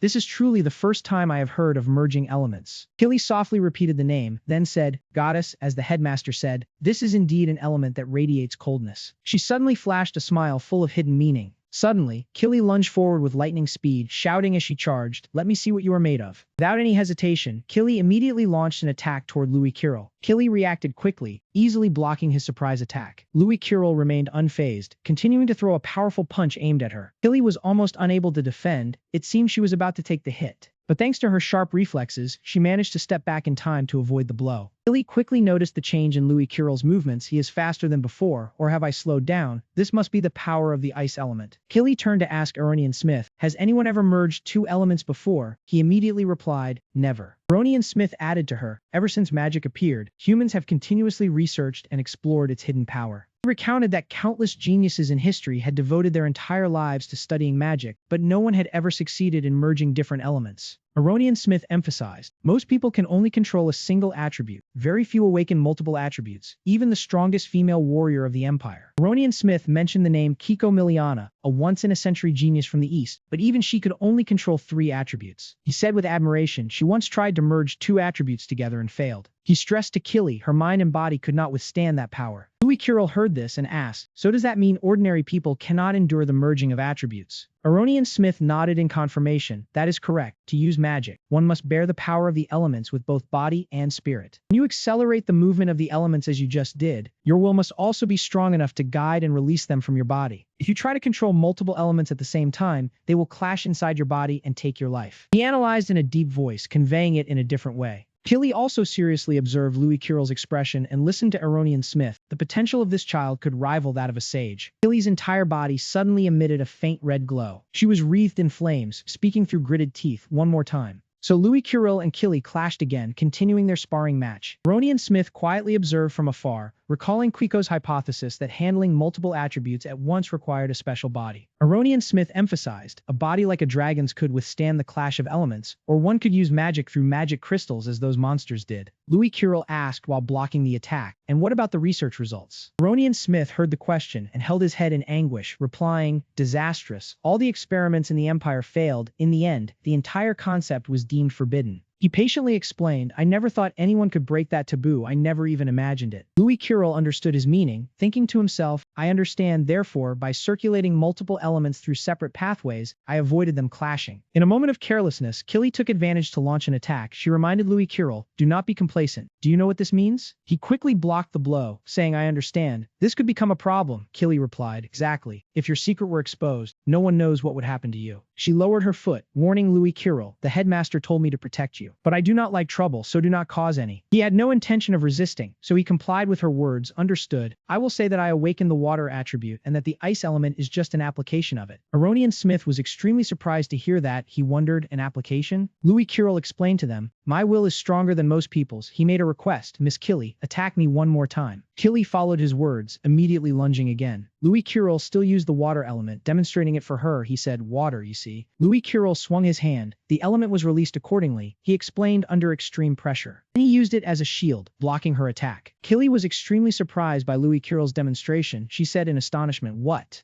Aronian Smith, watching from afar, also stammered, this is... Louis Curel twisted his hand, unleashing the technique. It will change like this, a mutation of the water system. He saw the boy's power and had to admire it. By the gods, this is not magic. Killy watched him use magic and had to exclaim, how did you turn ordinary water into ice? Not only does it not melt under extreme flames, it even emits heat. Louis Curel slowly explained to them, liquids have the property of changing state under extreme pressure. To put it simply, I am just using the knowledge I have. Aronian Smith was extremely pleased with him. He approached and patted Louis Curel's shoulder, happily instructing, this world still has many unexplainable things. Come see me whenever you want. I will teach you how to use your power correctly. If you make a new discovery, I will credit you for it. Louis Curel politely replied, thank you, sir. Killy was slightly hesitant and asked Aronian Smith carefully, do you really intend to protect this child? What just happened could be a coincidence. It is not documented in any magic book. Aronian Smith looked at her and replied, even the magic in books is sometimes considered a product of coincidence. I do not want to deny any possibility. Killy received a convincing answer and said, understood, if you say so, headmaster, I will accept it. He seems to be a student in the advanced class. And she walked away, her entire body radiating an oppressive aura, Killy added, but I will protect him carefully. With that, she coldly left, leaving him and Aronian Smith standing there. He understood Killy's personality, so he did not blame her. Turning to Louis Curel to give a few instructions, classes start tomorrow, you should head back. Here is some spiritual recovery medicine. It will help you stay alert, but do not overuse it. He took the medicine bottle, asked no further questions, only replied, yes. Louis Curel looked at the bottle, thinking, so there is magic medicine for the spirit as well. He hugged the book Aronian Smith gave him, walking while muttering, I am not sleepy at all. Magic medicine is amazing. Maybe I should meditate until morning. Louis Curel opened the dormitory door and discovered something. Kara was sitting in the room silently looking at him. Louis Curel quickly asked, Kara, why are you still awake? He stepped into the room and asked him, were you waiting for me? Kara Candace did not answer. Louis Curel continued, thinking about it, you did save me today. The headmaster said there was a rare artifact set up there, but hey, how did you recognize it? He did not answer at all, only silently handed Louis Curel a piece of paper. He took it and glanced over it. The Candacia Trading Company. No wonder you knew so much. Kara Candace was about to stand up and leave. Louis Curel asked him, do you not think that helping me could make you a target for some troublemakers? He walked out the door, quietly saying a word of thanks before leaving. Louis Curel understood Kara's intention, thinking, repaying the favor for the first day,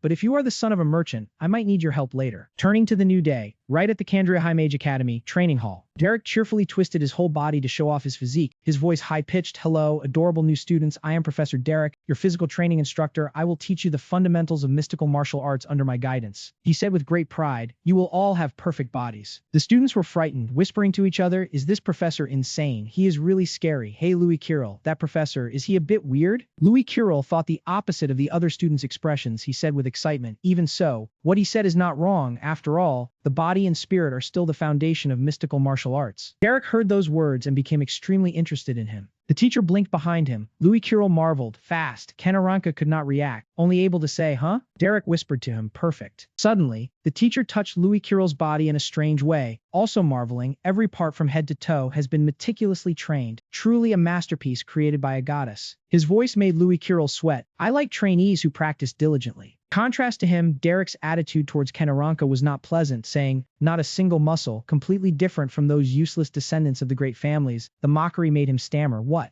Derek quickly denied, nothing. I was just thinking that the great families have declined in quality these days. Teacher quickly returned to the classroom atmosphere now before the lesson begins. Per the academy's tradition, let the senior students demonstrate how to use the training equipment. Voices of disdain rang out, saying this year's freshmen looked like nothing special. Seth raised his voice, claiming they were no match for the great families and were even worse off than commoners. Jess chimed in with Seth, sneering about what would happen when the geniuses looked up from below, then declared he would show them the gap between a beginner and a warrior. The whole group targeted Louis Curel with their mockery, treating it as a traditional pastime. Eric cut through the stream of ridicule, ordering them to perform right away. Seth stepped forward confidently, volunteering to be the opener. He took off his jacket, approached the training machine, and introduced it as a dumbbell chest press, designed to train the arms and chest. Jess called out, explaining that this dumbbell had been strengthened with earth magic, and each side weighed a tremendous amount. He paused to emphasize the impressive number 1 ton. The crowd murmured in admiration at Jess's effortless lift of a 1-ton weight, unable to hide their amazement at his strength. Their gazes shifted to another piece of equipment, marveling at the rotation speed and perfect balance of the person training on it. On the other side, another group clamored and pointed at a senior running tirelessly on a treadmill with heavy weights attached to his legs. Derek looked at the younger group, reminding them to be ready and careful to avoid injury. Louis Kirill tried to train his arms with the machine, but no matter how hard he strained, he could not move it, and ended up shouting in frustration. At the rotation wheel, a group of students was already exhausted, unable to endure any longer. On the treadmill, a student tumbled over, no longer having the strength to take another step. Seeing this, the seniors sneered, saying the kids were too pampered by their mothers, and they truly held no expectations for these weak brats. One of them suddenly noticed something unusual and hurriedly called out to draw everyone's attention to a strange figure. Everyone stared wide-eyed at Louis Kirill, astonished to see him calmly lifting a 10-ton weight, so much so that they could not believe their own eyes. He moved to the treadmill, causing the crowd to panic as they saw the device overload and threaten to explode. Louis Kirill's figure flickered in and out of sight at the rotation wheel, and shouts of amazement rang out when they saw he was simply spinning. The entire training hall stood frozen, merely watching the freshman use all the machines single-handedly, utterly stunned. The crowd could not hide their suspicion, murmuring about whether he had accidentally drunk some kind of energy potion. Yet there were no signs of a magic drug, only the sight of him continuing to move like a machine. On the other side, Neil Gunn was also displaying a formidable power that matched. Neil Gunn frantically lifted weights, clearly refusing to be outdone by Louis Kirill. He too hoisted an astonishingly heavy weight, straining while running on the treadmill. His performance left the entire academy speechless with awe. He shouted loudly toward Louis Kirill, declaring victory was clearly his. He sneered coldly, brushed aside the weaklings, and issued a fierce challenge to determine who was superior. Louis Kirill had no interest in bickering. He simply replied that today's session was just basic training, with the simple goal of building physical fitness. He calmly added that showing off one's strength in front of others held no meaning. Hearing this, Jess could not contain his irritation and angrily asked if he was mocking him. Jess pointed straight at his face, sneering that he should not be arrogant over such a bit of strength, then asked what Louis Kirill's attribute was. Neil Gunn puffed up with pride, saying he had 2 attributes. Jess was utterly astounded, unable to believe a commoner could awaken 2 attributes, fire and earth, and grew worried that this could become troublesome. Neil Gunn turned to ask Louis Kirill, and received the answer that his attribute was water. Hearing that, Jess let out a sneer, claiming Louis Kirill had picked the worst attribute of all. The sharp-tongued student seized the chance to belittle him further, mocking that useless attribute and ridiculing him, asking if he planned to wash his enemy's face with water. Louis Kirill kept a cold expression, only softly asking if there was something laughable about the water attribute. Kind-hearted Miliana Royce quickly stepped in to explain to him that water magic usually only had direct attack moves like water blades. He admitted this attribute leaned more toward defense and support, so it was often undervalued compared to other attributes. Louis Kirill gave a slight nod at that, as if he had figured out why people looked down on it. Jess continued to gloat, insisting that no matter how strong the body was, once one awakened the water attribute, the future would only be bleak, for in history there had never been a grand master of the water system. The whole group joined in, saying he could only silently support his teammates from behind, and Phi Durahan, unable to bear it, hurriedly comforted Miliana. Louis Kirill pondered for a moment, then spoke up to ask them whether someone who only knew the water attribute was truly limited to the position of Grand Master. Jess still looked at him with contempt, saying that was obvious, truly commoners knew nothing. Hanaranka angrily shouted at him to shut up, and Phi Durahan could not help but call him a frog at the bottom of a well, saying he was the one lacking understanding. The verbal battle between the two sides dragged on, with neither yielding an inch. Jess stepped forward, asking Professor Derek if they had been called here to serve as demonstrations for the freshmen to observe. He launched into a lecture, saying that to use magic well, one must have a strong body, and the best way to train was to take the enemy's attacks head-on. He believed this was an excellent way to enhance magical control and endurance, so he proposed organizing a sparring match for all to witness. Jess openly named Louis Kirill, declaring he would use his own body to teach him a lesson. Hanaranka whispered nervously to Louis Kirill, reminding him that this was Seth's older brother, warning him that the water attribute was not suited for defense and that he was sure to beat him senseless. Louis Kirill quickly grasped the situation and spoke to the professor, saying no attribute was truly strong or weak, prompting Derek to ask if he accepted the challenge. He answered firmly that he would prove his point by facing the seniors head-on. Jess's group could not help but burst into contemptuous laughter at that. Hanaranka wanted to stop him out of concern for his safety, but Louis Kirill simply waved his hand to reassure him it was fine. Derek observed the determination of both sides, agreed, and set the rule that magic could only be used in the central area, encouraging both to show what they had. The instructor emphasized one more important rule: absolutely no dodging any attack. Neil Gunn was extremely excited. He began to show off his signature moves. He loudly declared that finally they could have a head-on battle. He contemptuously called Louis Kirill and his group weaklings, his tone full of provocation. Jess was annoyed by Neil Gunn's arrogance. He said, "You two attribute brat. After I finish off the water attribute guy, I will teach you a lesson." He immediately began to execute his own technique. Golden glow enveloped Jess's body. He stepped out majestically to the center of the arena. Louis Kirill remained silent, observing them display their power. A solid layer of earth armor covered Jess's entire body. Suddenly, Jess lunged forward, attempting to grab Louis Kirill by the neck. He roared with killing intent. From afar, Neil Gunn flew in, landing a punch on Jess's face that sent him flying. Seth witnessed the battle. Utterly astonished, he exclaimed, "What in the world?" Neil Gunn said to Jess with contempt, "He is just a weakling." Jess glared at Neil Gunn bitterly, gritting his teeth. "Do you want to die?" Seth silently noted that even the hardest earth armor shattered with just one blow. He waved his hand and ordered, "That two attribute brat is troublesome. Let's take him down together." The group responded in unison. Immediately, they all rushed in to surround Neil Gunn. He was not afraid at all. Instead, he excitedly tore open his uniform and said enthusiastically, "That's more like it." Neil Gunn effortlessly blocked all their attacks with his bare hands. He laughed maniacally. "Doesn't hurt at all. Come one by one." Quickly grabbed the leg of one who was kicking at him. Immediately after, he slammed that person to the ground and even taunted "too weak." And so, Neil Gunn easily defeated each one in turn. Jess took the chance to sneak attack. He taunted Neil Gunn, "Watch your back." Jess's punch landed squarely on the back of Neil Gunn's neck. He excitedly asked, "Have I taken him down yet?" Suddenly, Jess's smile froze. The earth armor on his body shattered into 100 pieces. Jess looked at his injured body in panic. Jess's hand was broken. He screamed in pain. Neil Gunn sneered at Jess, saying, "Thought I had a mosquito land on me." Jess clutched his painful hand, bitterly thought that he only used a fraction of his defensive magic. How could a newly awakened freshman control magic as skillfully as an elementary mage? Not giving Jess a moment to rest, Neil Gunn lunged and threw a powerful punch that sent him flying again. The punch was so strong it sent Jess crashing into the wall like a blazing meteor. Teacher Derek crossed his arms and watched the scene calmly. He reminded, "Remember, even if you become warriors in the future, don't forget your roots." His words seemed to mock Jess, saying, "If you don't want a similar ending." Louis Kirill shuddered a little. Ease exclaimed, "Scary, isn't this going a bit too far?" Suddenly, two seniors appeared from behind to surround their group. They shouted, "Don't turn away, take this." Kanaranka said determinedly, "As long as I'm here, you won't interfere." Phi Durahan also eagerly charged forward. "Let's see whose fire is stronger." Both unleashed spinning fiery techniques, confronting the two enemies. Louis Kirill also shed his initial shyness. He replied softly, "Well then." Louis Kirill looked at Seth with an arrogant expression. He lowered his voice and challenged, "Let's head to the final battle." Jess stared at him and then sneered, "You think you're fit to be a leader? How arrogant and foolish. I, the secretary of the Harry family, will teach you the meaning of noble dignity." As soon as he finished his words and ritual, he quickly vanished from sight. In the blink of an eye, Jess appeared above Louis Kirill. At the same time, a completely new technique was unleashed, Gil Penetrate. However, Louis Kirill was not worried. He calmly blocked the attack. As soon as Jess saw that object, he cried out in alarm, "This is..." It turned out he had used ice to create a sturdy shield to block the blow. The ice was so strong it froze Jess's technique solid.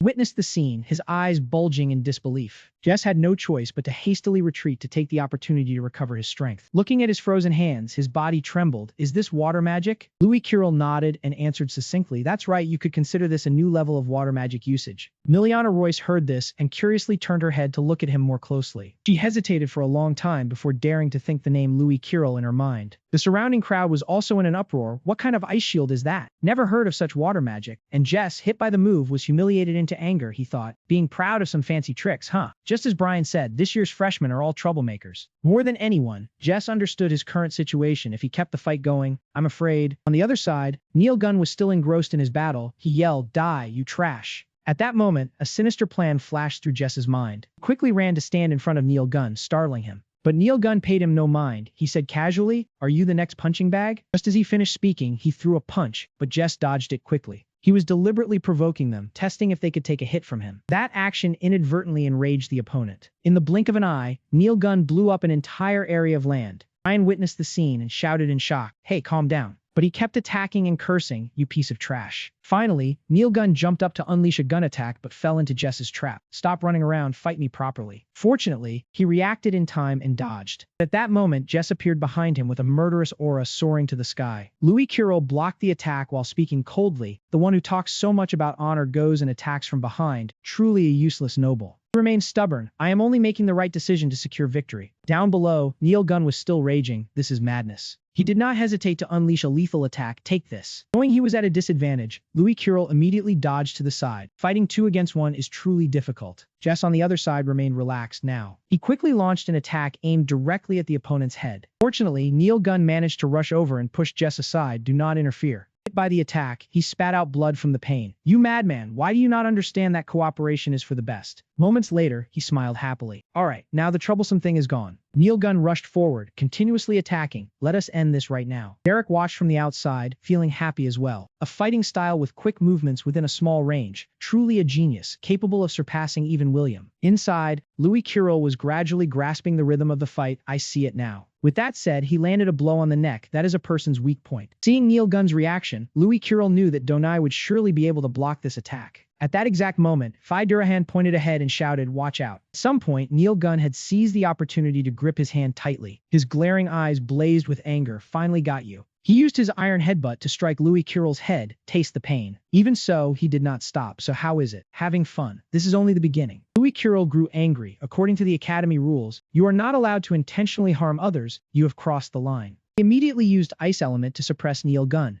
Even with his hand frozen, he remained defiant. Interesting, but this is not enough. Neil Gunn clenched his fist, wreathed in flames. Show me the power you are proud of. That is what the professor taught. Therefore, I will not run away. Before he could finish speaking, his body was taken over by ice. He stared intently at Neil Gunn. You want something more brutal. Hearing that, he just stood still without answering. Yet right after, dopamine surged within Neil Gunn. No need to ask. This pain is wonderful. His body burst into flames that destroyed everything. Louis Curl was left speechless by the sight. At the same time, he punched his own arm. Take this. Neil Gunn believed that by fighting the strong, he would become stronger. So keep going. This all started when he was a child. One time while drinking water by a lake, he wondered what pain was. Suddenly, a pack of hungry wolves appeared from all around. Neil Gunn was startled and jumped up in surprise. But before he could do anything, the wolves pounced on him and began biting and tearing at him. They opened their mouths wide and clamped down on the boy, leaving him dazed. Yet Neil Gunn still used his remaining hand to grab hold of a wolf's mouth. He used all his strength to pry its jaws open. A bloodthirsty glint was clear in the boy's eyes. And the wolf was torn apart into 2 pieces. Pain is proof that I am still alive. Despite his body being drenched in blood, he still wore a satisfied smile. Neil Gunn looked at his arm covered in bite marks, cheerful as a flower. Pain makes me stronger. Only the strong survive in this world. In the end, he single-handedly took down the entire pack of wild wolves. From then on, Neil Gunn became even more obsessed. Give me more pain. Louis Curl stomped his foot hard on the ground to maintain his balance. Meanwhile, Neil Gunn leaped high into the air, aiming straight for Louis Curl. He used all his strength, wishing to defeat his opponent. We are the same kind of people, monsters craving power. Down below, Louis Curl was not to be outdone, continuously waving his hands to summon his technique. A moment later, Neil Gunn's hand came crashing down towards Louis Curl. That action sent his attack flying off to the side. Seeing that scene, the anger burning within him flared up even more violently. Before he could act, Neil Gunn took a straight kick from him. Even though his back was already soaked in blood, Neil Gunn still stubbornly craned his neck to argue, saying it was nothing. Despite being hit repeatedly, he still shouted excitedly, "That's right, more, this is truly amazing." Hanaranka witnessed the scene and froze. Hey, is it really okay to leave him like that? At this rate, Neil Gunn will die. Even Phi Durahan realized, if that fool Neil Gunn keeps causing trouble, it won't end well. Later we'll go stop him together. Just then he unleashed another new move. It's not over yet. Meanwhile, he was still preoccupied with finding a way to resolve everything. How can I stop him without violating school rules? Maybe I should freeze him to halt his movements. As soon as he finished speaking, Louis Curl threw a punch. Calm down. At that very moment, he used the skill, Ice Storm.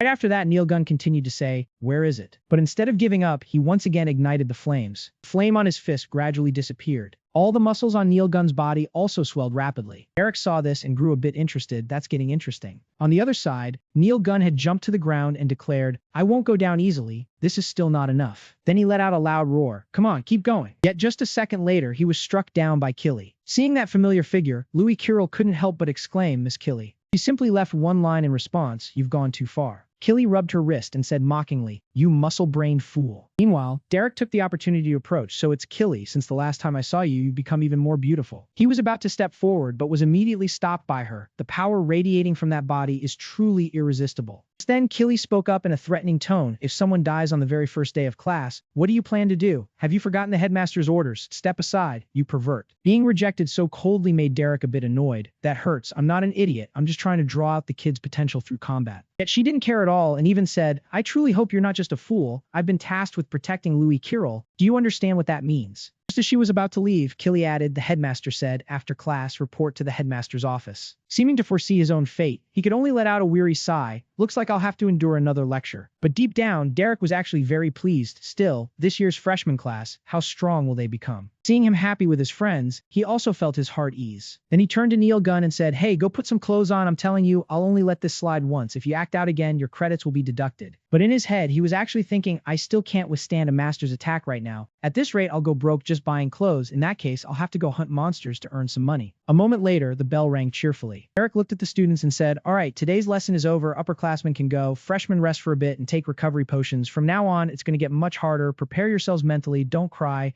Over on this side, Ken Aranka was putting an arm around Louis Kirill and whispering, "It's been over 100 years since this academy was founded. How many times do you think a freshman has beaten a senior?" Meanwhile, still not understanding, he honestly replied, "According to the documents I've read, there are no records of that at all." Seeing that, he got even more excited, only 3 times, and from those freshmen back then, several grandmasters emerged. Hearing that, he was a bit surprised. When did that happen? Then he recounted in one go. The most recent time was the year our father enrolled. They say they defeated their own seniors. This surprised him, I see. On the other side, he approached Jess and said, "Sorry, Jess, but those 2 freshmen, I think we might need to deal with them discreetly." Fortunately, he understood and didn't blame him. Occasionally, geniuses who surpass everyone else will appear. You did well. There's no need to rush. There will be plenty of chances for revenge. After all, for Jess, this matter would never end so easily. No matter how much of a genius he is, he's still just a subject of the Empire. We are the ones who control their fates. A moment later, Phi Durahan walked and asked Miliana Royce, "What do you think of Louis Kirill's technique? His water magic talent is truly astonishing. If you follow him, maybe you'll become stronger too." Immediately, the girl replied, "I can't imitate that because no one has ever been able to use such mysterious techniques like that before." Miliana Royce seemed unable to understand anyway. "I need to find more attack methods for the water attribute." Fortunately, she understood her friend's heart and comforted her. "You don't need to worry so much. You're only 16 years old." Yet the girl's heart burned with determination. "I must do my best for my family. I knew you'd say that, so you have to try even harder." As soon as she finished speaking, Phi Durahan turned around and shouted loudly, "Hey, Louis Kirill, Miliana said she wants to talk to you." Hearing that, everyone started chattering. What is it? Is she confessing Miliana her? Could it be she's like her mother, choosing someone talented? But Louis Kirill didn't pay any attention to those words and asked, "What do you need from me?" Hearing that, she replied, "That water magic Louis Kirill used earlier, can you teach it to Miliana?" Being a kind person, he immediately agreed. "Of course, it's no problem. We're friends after all." Miliana Royce was surprised and exclaimed, "Friend."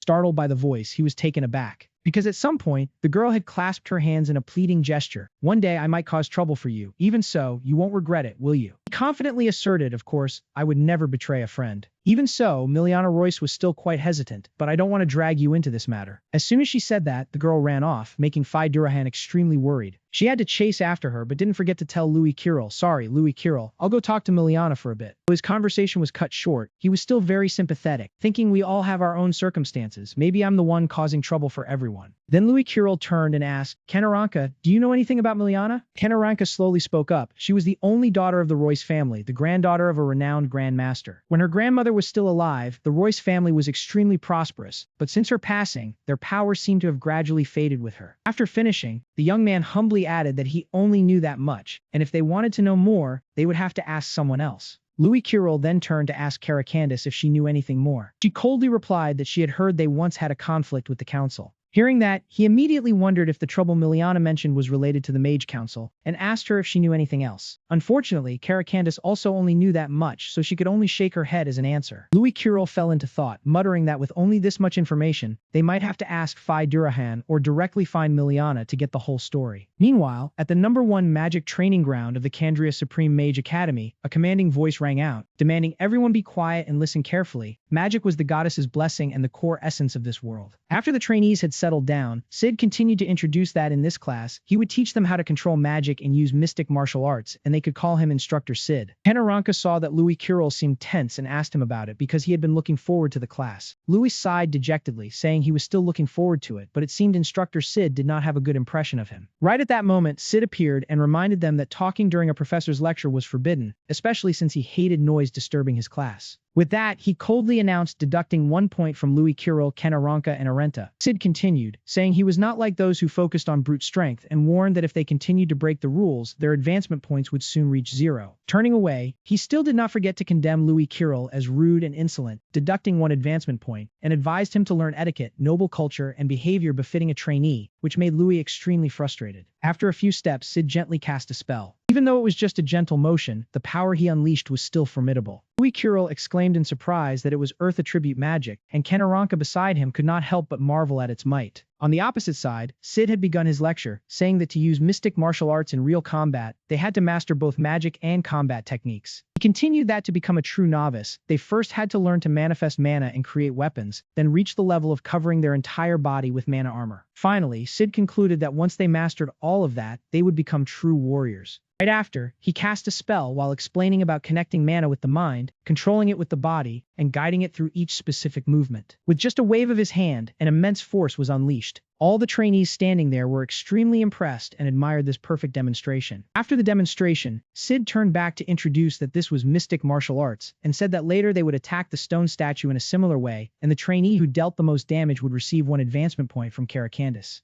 As he spoke, he snapped his fingers to restore the stone statue that had just been destroyed, then asked the trainees to form groups based on their attributes, except for Neil Gunn, who had dual attributes and did not need to form a group. Sid coldly added that water attribute trainees should go to the side to practice magic armor and help with warm-ups. Kenaranka had to separate from the group, regretfully saying goodbye and promising to see everyone later. Seeing this, the other trainees pointed and mocked, saying water attribute users were only famous for being living punching bags. Miliana Royce on the other side also began to loudly complain about how water attribute users were always forced to practice support techniques on the sidelines, not even getting a chance to attack the statue. The girl pouted, adding that she had to prove her strength in front of everyone. Louis Kirill, hearing this, whispered his guess about whether the person she mentioned might be someone from the Mage Council, then raised his voice to ask Miliana what was going on. However, Miliana Royce firmly denied it, saying it was nothing, and it had nothing to do with him. Louis Kirill grew more curious and leaned in to ask why she was so obsessed with attacking, when water attribute had many important support magics like harassing enemies and protecting allies. The girl turned around, raising her voice to say she wanted to become a Grand Master to restore the Royce family, so she had to have both good offensive and defensive capabilities. Miliana Royce dejectedly confided that the goddess would not create a flawed attribute, and she believed water attribute must also have powerful attack magic. She thought she had believed in that, enhancing her water sword with magical potions, even developing chain attacks, but in the end, it still could not compensate for the lack of attack power. Suddenly, a fellow trainee ran over and asked Miliana to help with a warm-up using a water ward, as it was almost her turn to perform. Miliana Royce did not resist or complain at all, but immediately cast the magic. The two of them coordinated quite smoothly and trained extremely diligently. Watching this from afar, Louis Kirill could not help but silently remark that a water attribute grandmaster diligently pursuing her dream was very similar to him in his past life. Old memories flooded back, the taunts echoing in his ears about how he was weak, could not practice physical exercise due to severe asthma, yet still dared to dream of researching martial arts. A person had snatched his materials and mocked that someone like him did not deserve glory, and that they would take that research work. Continuously uttered harsh words, advising him to give up on his impossible dream and go away. Looking at the scene before him, Louis Kirill chuckled, thinking that she knew her own weaknesses but still never stopped chasing her dream. He quietly guessed, just like Kenaranka, that perhaps he could show her a newer path of martial arts. And so Louis Kirill decided to take a step forward. Louis Kirill and Miliana Royce simultaneously cast magic, which surprised the girl immensely. A trainee standing nearby was instantly thrown back by the power of the two of them. He turned and softly told Miliana that he also believed in the potential of the water attribute, and asked if she could take a look at his technique. Miliana Royce paused for a moment, then confirmed, asking if he was serious. Louis Kirill did not answer but directly turned to ask instructor Sid for permission to try attacking the stone statue.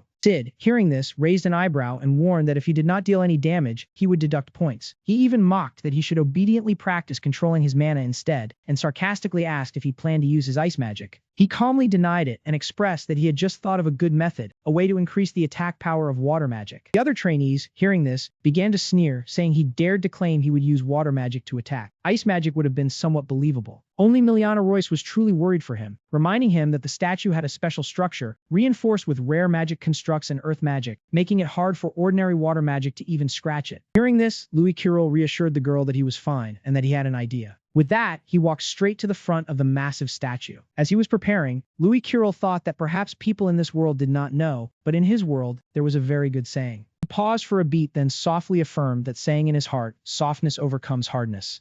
Kirill thought about merging water into the cutting edge and concentrating extreme pressure into the water stream. As he cast the spell, he told himself that if he then shot it out with immense force, it would become a weapon capable of cutting through anything. A second later, Kirill suddenly leaped high into the air. As it turned out, he was executing the mystic martial art move, Water Blade Slash. When Kirill landed, the statue had been sliced clean across in a single line. The trainees around him gasped and whispered among themselves, wondering what he had just done, since with such weak force he should not have left even a scratch, but look closely. The moment he straightened himself, Kirill had caused the massive statue to be covered in countless crisscrossing cracks. Jeet completely could not believe his eyes, muttering in shock that it was impossible. This truly could not be. Just 1 second later, the statue finally could not withstand it and shattered apart. It was then that Kirill spoke in a calm tone, saying this was the power of water magic. Sometime later, the moon had risen high, but Kirill's group was still wandering outside. As he walked, Anirecap hopped around and said he should have seen the look on Instructor Sid's face when he earned those credits. It was truly priceless.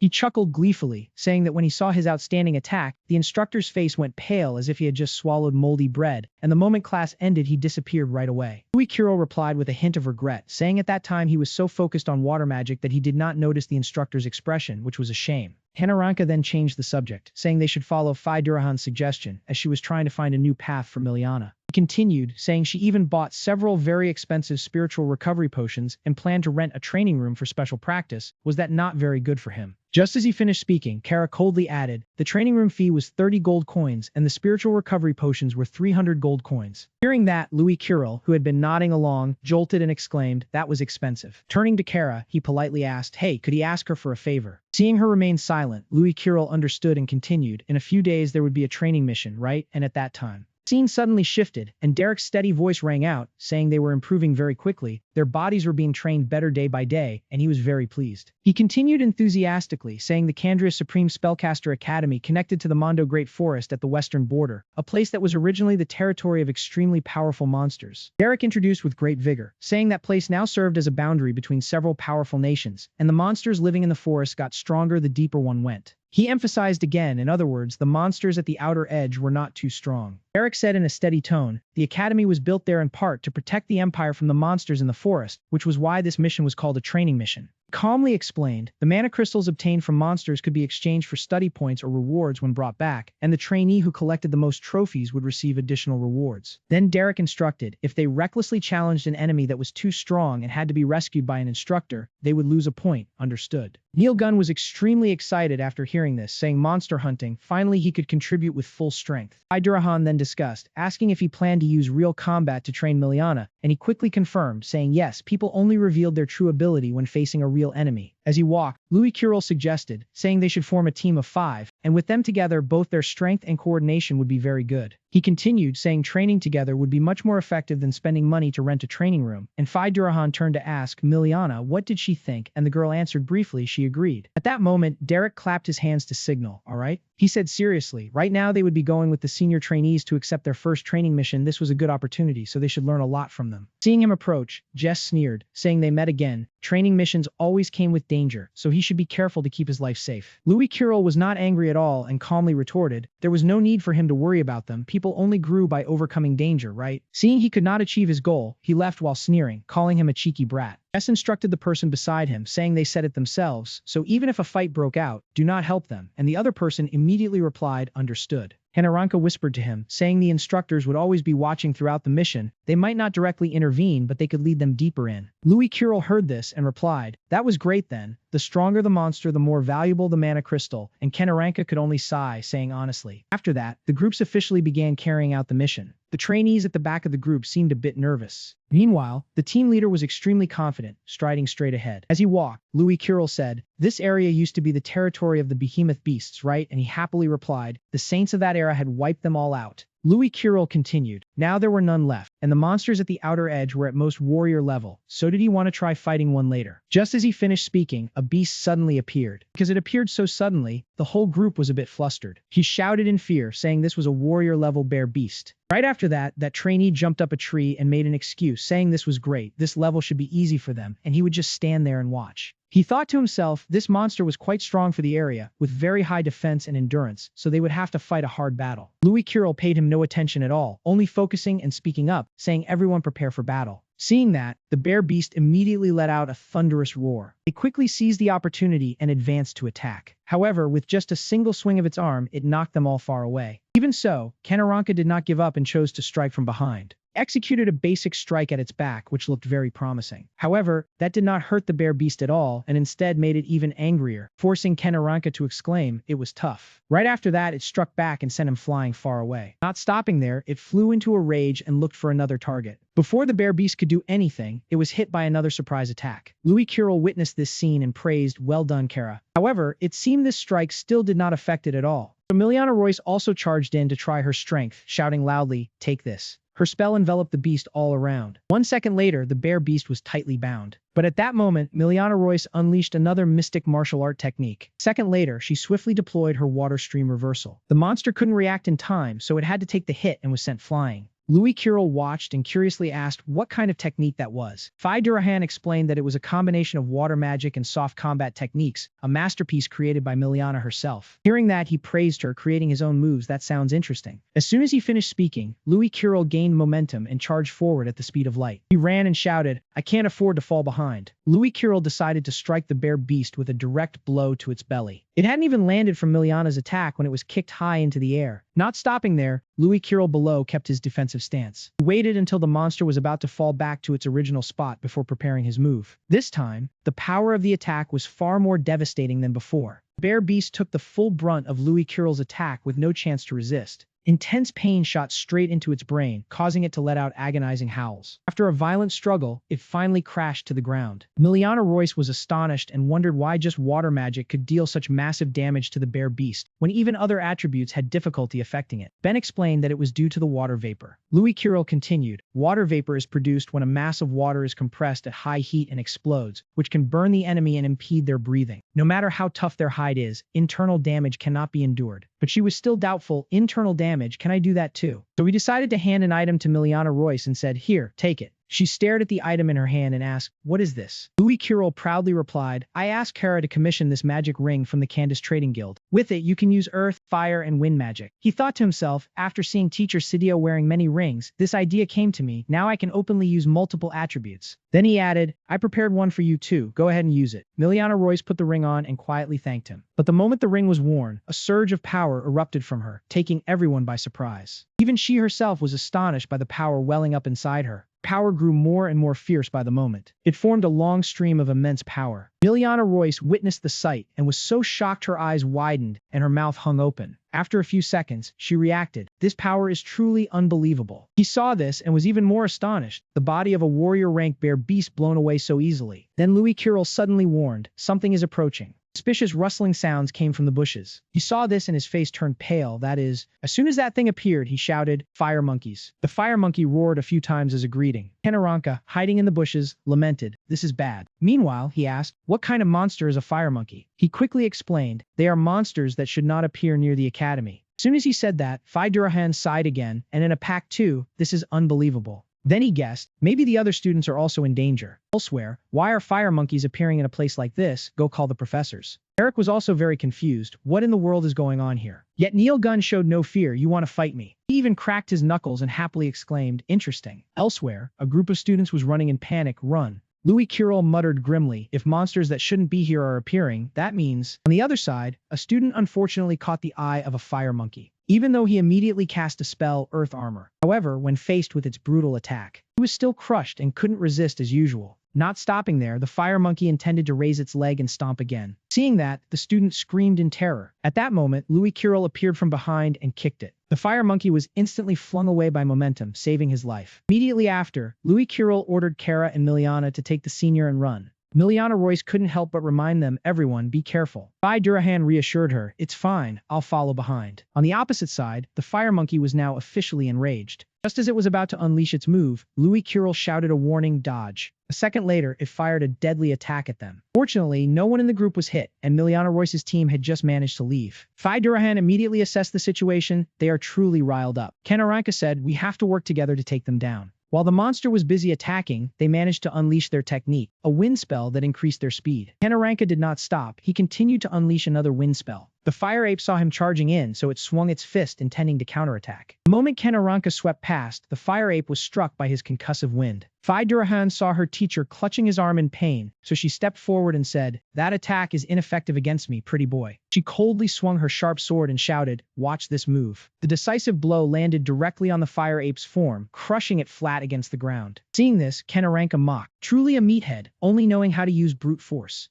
However, Phi Durahan did not stop. She continued to unleash her chain fire spear technique. The fire wheel had just descended when it immediately split the fire ape's body in two. Right after that, from within its body suddenly radiated a powerful beam of light. Phi Durahan quickly realized, found it. It is the magic spirit stone. So she decisively hurled the holy spear at the fire ape one more time. This time, the attack successfully pierced through the monster's body. The destructive force of the attack was so great that the surrounding area was also severely affected. Only then did the stone emitting that brilliant light shatter into many pieces. Phi Durahan landed and said happily, "Took down one." Immediately after, Kanaranka shouted in a panic, "Phi Durahan, do not let your guard down." Turned out the fire ape had not been completely defeated, it was still planning a surprise attack on her. Fortunately, Louis Kirill appeared just in time to block that attack. Having just blocked the attack, he also took the opportunity to counterattack the monster. Soon after, a long strip of ice appeared on the ground. This time, the fire ape was frozen solid, unable to move even an inch. Phi Durahan saw this and breathed a sigh of relief, then turned to thank him. "Thanks, Louis Kirill. I didn't think that ape was still alive." From within the thick layer of ice, the fire ape's mouth suddenly emitted a fierce beam of light. The moment it broke free from the ice, he swiftly carried Phi Durahan and dodged to the side, shouting, "Watch out." At this moment, the fire ape had completely broken free from all restraints. The wounds on its body quickly closed up at a speed visible to the naked eye.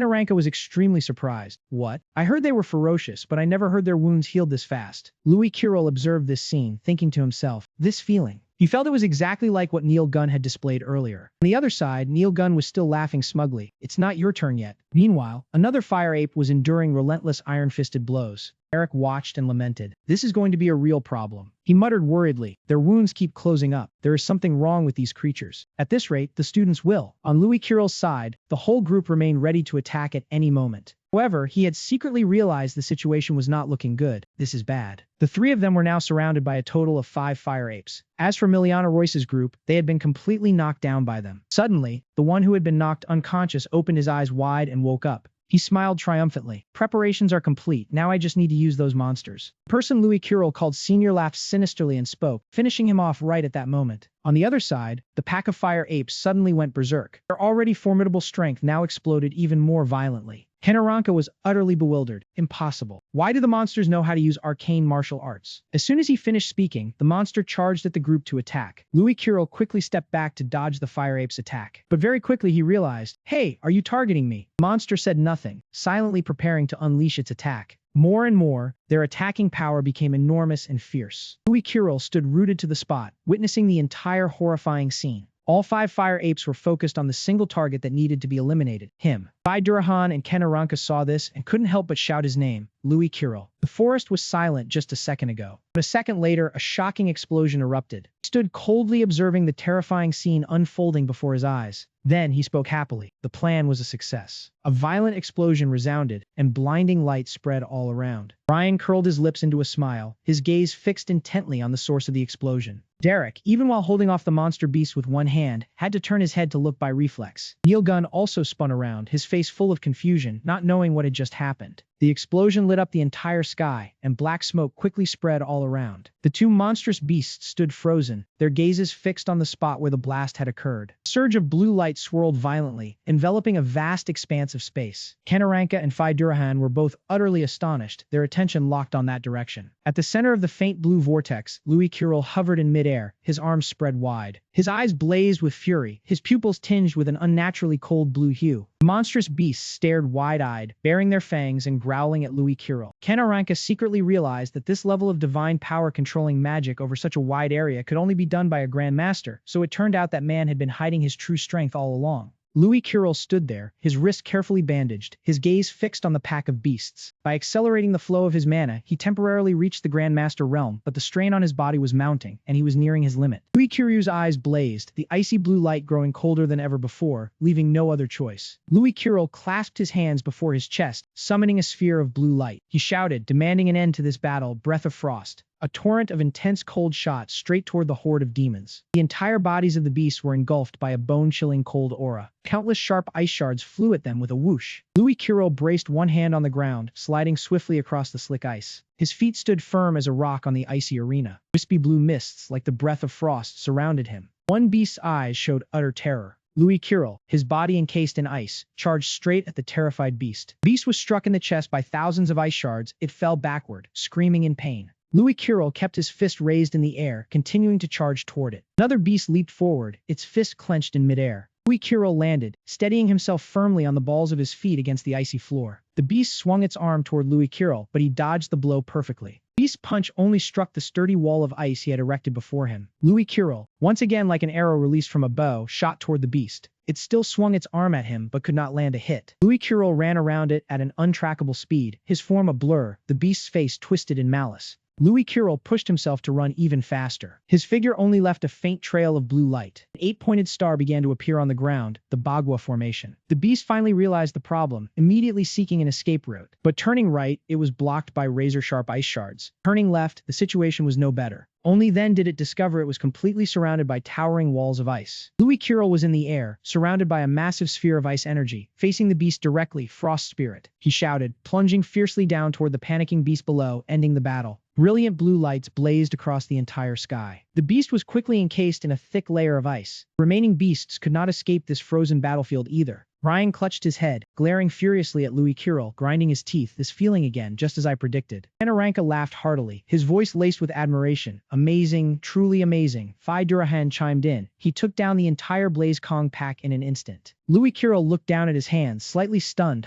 Why does wind and water magic feel so much easier to control all of a sudden? Anirecap ran over and threw an arm around his shoulder, showing his approval. Well done, Louis Kirill. I never thought ice techniques could be so powerful. Phi Durahan ran over to them, his eyes scanning the surroundings warily. Hey, stop gushing. We need to get out of here now. It wouldn't be a joke if we got attacked again. Louis Kirill looked up, a hint of a smile in his eyes. No, it's fine now. The professors have arrived for reinforcement. In the distance, 3 men were rapidly approaching them. Brian hid behind a large tree, his face contorted with rage, his small hands clenched into fists. Damn it, reinforcements are here. Since it's come to this, there's no other way. Brian then punched his own chest hard, his eyes shot through with red veins. The boy collapsed to his knees, spitting out a mouthful of fresh blood. You got lucky this time. Green lights appeared in the sky, hovering in the air. Aronian Smith raised his hand, his entire body levitating in the air, annihilating the monsters and rescuing the students. All 3 of them, eyes shining bright, looked up at him and called out loudly, Headmaster. Below, several injured people were sprawled on the ground. Aronian Smith slowly approached the 3 of them, his hand raised. Is everyone safe? Anirecap pointed towards Louis Kirill. Yes, somehow it was all thanks to him. Phi Durahan then promptly recounted the events, a hint of pride in his voice. He single-handedly defeated several Grandmaster-level Blaze Kongs. If Louis Kirill hadn't been here, who knows what would have happened? Aronian Smith's brow furrowed. He stroked his chin thoughtfully. Several Grandmaster-level ones, all by himself. Louis Kirill pointed to a block of ice he had created earlier, a hint of doubt in his voice. More importantly, this incident doesn't seem natural. Please take a look at this. On the ground was the frozen head of a Blaze Kong, its mouth still agape. He glanced at it and then instructed, for now, all of you return to the academy, we will handle the rest. Inside a shop, a bright female voice rang out. Looks like you earned quite a lot of contribution points from that attack. I should have gone hunting too. The shopkeeper cheerfully laid out a row of potions in front of Louis Kirill. But why are you buying so many mental recovery potions? You know taking too many will harm your body, right? He nodded in agreement. I know. Lily crossed her arms over her chest, looking at Louis Kirill. Louis Kirill, are you free? Louis Kirill walked beside Killy, carrying a bag of potions in one hand. The headmaster examined the Blaze Kong corpses with alchemy and found traces of magical usage and artificial modification. Your prediction was correct. Louis Kirill turned his head slightly to look at her, his gaze turning suspicious. So this incident was deliberately caused by someone, wasn't it? Lily lowered her head slightly, her expression shifting, her gaze growing more distant. Exactly. The headmaster believes this might be a probe by hostile forces. As the king and Lady Miliana's power wanes, some have begun to lose patience. The image of the king, who had yet to decide on a successor, flashed in his mind. If they want to eliminate other candidates, controlling the children of their supporters makes sense for a major power in the Northern Empire. How the academy acts from now on will be crucial. Louis Kirill furrowed his brow slightly. A struggle for succession, is it? He suddenly recalled the moment earlier, when the monsters charged at him, they were definitely targeting him. When Lee patted his shoulder, she smiled reassuringly, saying she would continue investigating on her end and was ready to assist whenever possible. With that, she turned and walked away, raising her hand in a farewell wave, reminding him to become stronger to live up to the principal's expectations. Louis Kirill picked up a pale green spirit recovery potion, telling himself he had to be stronger.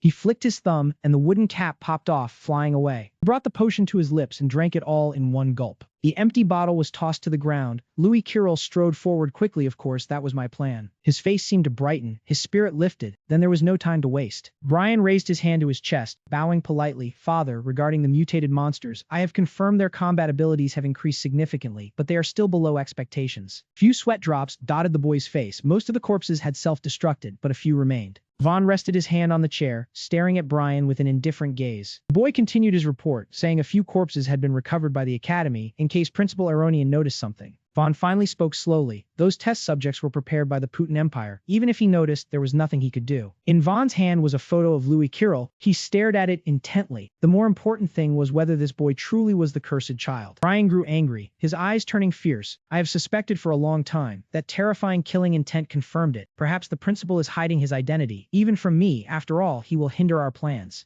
Vaughn tossed the photo into the fireplace. It burst into flames. He said calmly, "Why the rush?" Vaughn's expression remained cold. He replied, "Do you ever bother to avoid insects when you go for a walk?" Brian could not stay calm. The boy became agitated. He is the cursed child, the one who will destroy everything if he is there. Even our secret weapon will. Vaughn stepped down from his chair, shoved his hands into his pockets, and slowly walked toward the window. The cursed child is nothing to fear. Send his information to the high-ranking members of the association. Brian watched his figure, asking in doubt, the Mage Association. Vaughn nodded. That is correct. The photo was still burning brightly in the corner of the fireplace. We will use the goddess's protectors. Eliminating the cursed child is part of their mission. Vaughn smiled faintly, his gaze distant through the window frame. The enemy of my enemy is my friend. Learn to solve problems without getting your own hands dirty. Prince Vaughn, Brian's father, leader of the noble faction. Louis Kirill stood alone in the training yard, occasional gusts of wind blowing past him. Faint blue light began to envelop his entire body. The figure flew up from behind, dual daggers in hand, charging straight at him.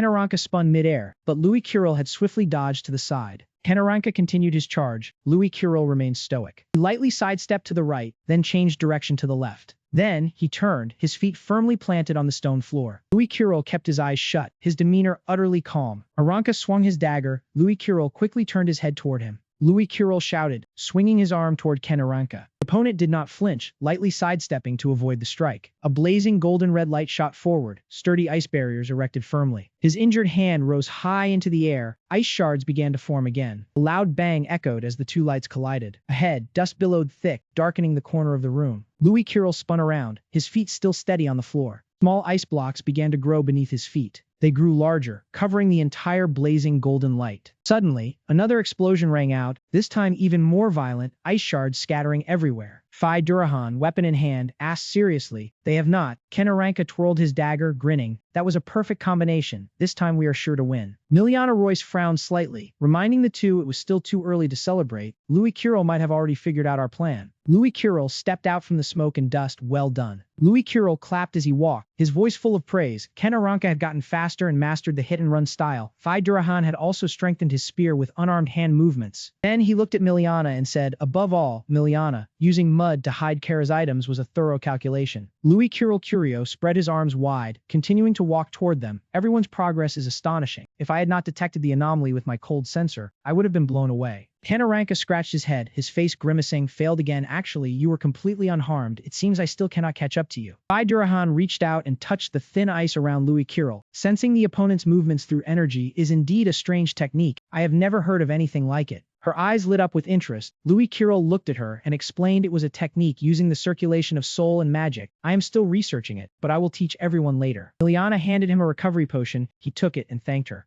Miliana watched Louis Kirill drink the potion and softly said, "Sometimes I think, Louis Kirill." Her voice remained gentle. Louis Kirill was startled, his eyes widening, spitting out the potion when he heard her say, "It feels like you are not someone from this world." He wiped the potion from the corner of his mouth with his hand, turned to look at the girl. "Why do you think that?" Miliana replied cheerfully, "Because you pass on your knowledge and skills without hiding anything. Usually people only keep them within their clan." Louis Curel said nothing, only smiled faintly. Then he scratched his head and explained, perhaps because I come from a common background, I also learn a lot from everyone. This is a mutual exchange. It would be great if we all become stronger together. Phi Durahan glanced behind, stepping forward with the spear slung on his back. It is good that you all get along, but we should head back to rest soon. There is a martial arts class tomorrow. Durahan smirked, not forgetting to add, remember not to train alone. It will be a big problem if you leave us behind. Kanaranka also stepped forward and patted his shoulder. Anyway, see you tomorrow. Everyone left the training ground one by one, with Kara being the last to leave. Louis Curel opened his recovery potion bag and involuntarily froze in surprise. The box of potions he just bought now only had a few pale blue bottles lying quietly in the bag. He picked one up, feeling a pang of regret. This supply was nearly empty. He needed to go exchange for more soon. Louis Curel slightly opened his mouth, slowly bringing the potion bottle up in front of him.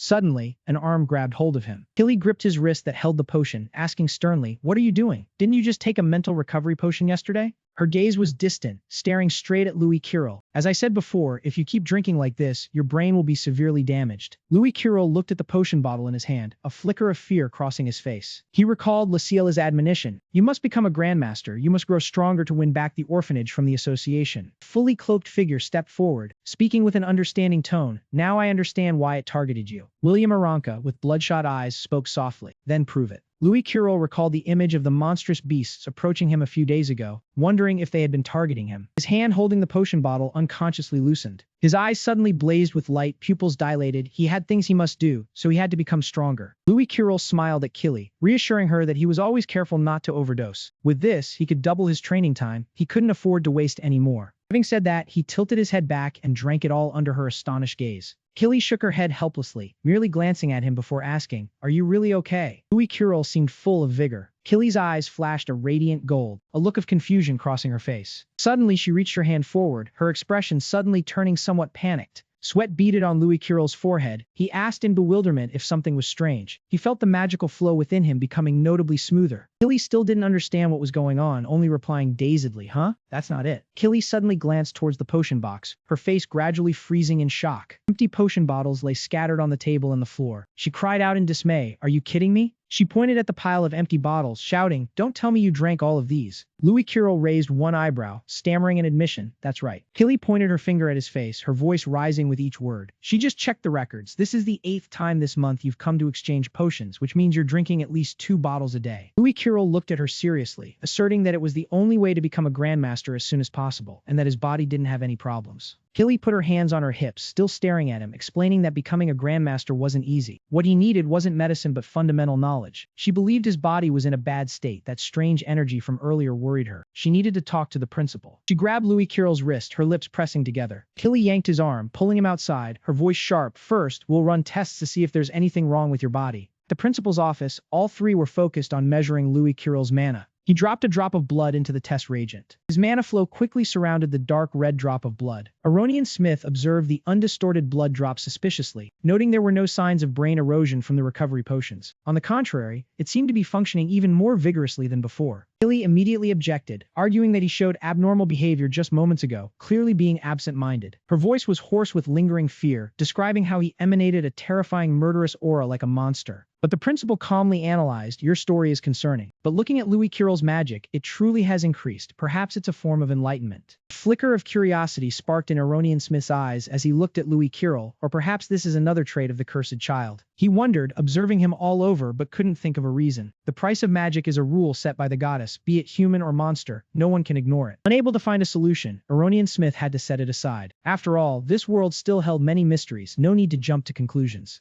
But Killy was unwilling to give up, insisting that there must be something abnormal within his body. He didn't answer, silently walking towards the experiment table. Aronian Smith sighed softly, saying that alchemy and magic potions were still being researched, and we don't fully understand how the potions affect the body. With Louis Curel's special constitution, it's even harder to predict. Killy suddenly understood, asking softly, Principal, could he be? Killy hesitated for a moment before cautiously continuing, still having other secrets. Louis Curel only then realized, in this world, alchemy was basically just the combination of materials from their base forms. He pondered deeply, some components might be conflicting with each other. If he removed the unnecessary ingredients and created a potion with high purity, he could find out which component was causing the problem. The next day, Louis Kirill looked at the brand new equipment set, exclaiming in excitement that collecting the tools was so fast, the principal truly lives up to his name. Killy challenged him on what he planned to do with the collected flasks and bottles. She reminded him that the principal doesn't use these things when brewing magic potions. He merely smiled enigmatically. She would see soon enough. Having said that, Louis Kirill immediately dove into the mixing process, leaving the other two staring at each other in confusion. An unexpected explosion rang out, startling them both. Looking at the 3 magic potion bottles before him, he proudly announced, "Success." Aronian Smith couldn't believe it, shouting in astonishment, "What?" He kept observing the 3 potion bottles because he had extracted each component within the potions. That was truly an extraordinary skill. Aronian Smith sincerely suggested he study magic potion science, remarking that with such talent, he could become an expert in medicine research, even greater than Lady Miliana. Louis Kirill agreed without a second thought, considering it the greatest honor to study under the principal's guidance. Aronian Smith laughed joyfully, patting his shoulder, agreeing and even doubling his quota. While the other two were happy, Killy was lost in thought, wondering if this child truly had no weaknesses. That evening, as the moon began to rise higher, Louis Kirill remained diligently absorbed in the pages of his books. The magical power in this potion originated from the very natural ingredients that made it up. His mind was constantly calculating, plants need soil and water to grow, thus soil and water are the symbols of life. Immediately after, from Louis Kirill's position, a massive surge of magical power suddenly erupted violently. Killy exclaimed in shock. Could it be this again? His entire body couldn't help but tremble. This was. Looking at the magic orb gradually condensing before his chest, he exclaimed in astonishment. That was enlightenment. As soon as he finished speaking, the entire room was instantly covered by countless vines summoned by plant magic. Aronian Smith instinctively flinched back in sheer astonishment. Good heavens, what is happening here? Cried out in shock as he witnessed the scene before him, 2 forces of creation. It was then that Louis Kirill spoke up gently. This is nothing special, it's just using water to provide moisture to the fertile soil and allow new life to sprout, I call it. He calmly uttered a name, the wood element. She observed the flower while stroking her chin in confusion. Wood element. At that moment, those pistils seemed to possess a sentience, playfully interacting with Louis Kirill. Killy, curious, also reached out her hand to touch them. Her finger quickly approached a small pistol. But in the blink of an eye, it underwent an unpredictable transformation. A mouth full of sharp fangs instantly gaped open. It lunged with lightning speed and clamped down tightly on Killy's hand. Being suddenly attacked by the pistols, she was startled and screamed, "What the?" A cold, murderous glint immediately flashed in Kelly's eyes. Right after, a fierce flame burst forth, directly blasting the pistols away. They quickly turned to ash under the scorching fire. But at that moment, she quickly leaped backward to maintain a safe distance. The pistols retreated sulkily to his side, trembling incessantly as if throwing a tantrum. Killy spoke coldly. Not only can you create plants instantly, but you also use them to attack. Your rate of development is truly unbelievable. Louis Kirill soothed the plants as he replied, "That's not all. The greatest power of the wood element is." He quietly waved his hand, and healing magic quickly enveloped all the damaged pistols.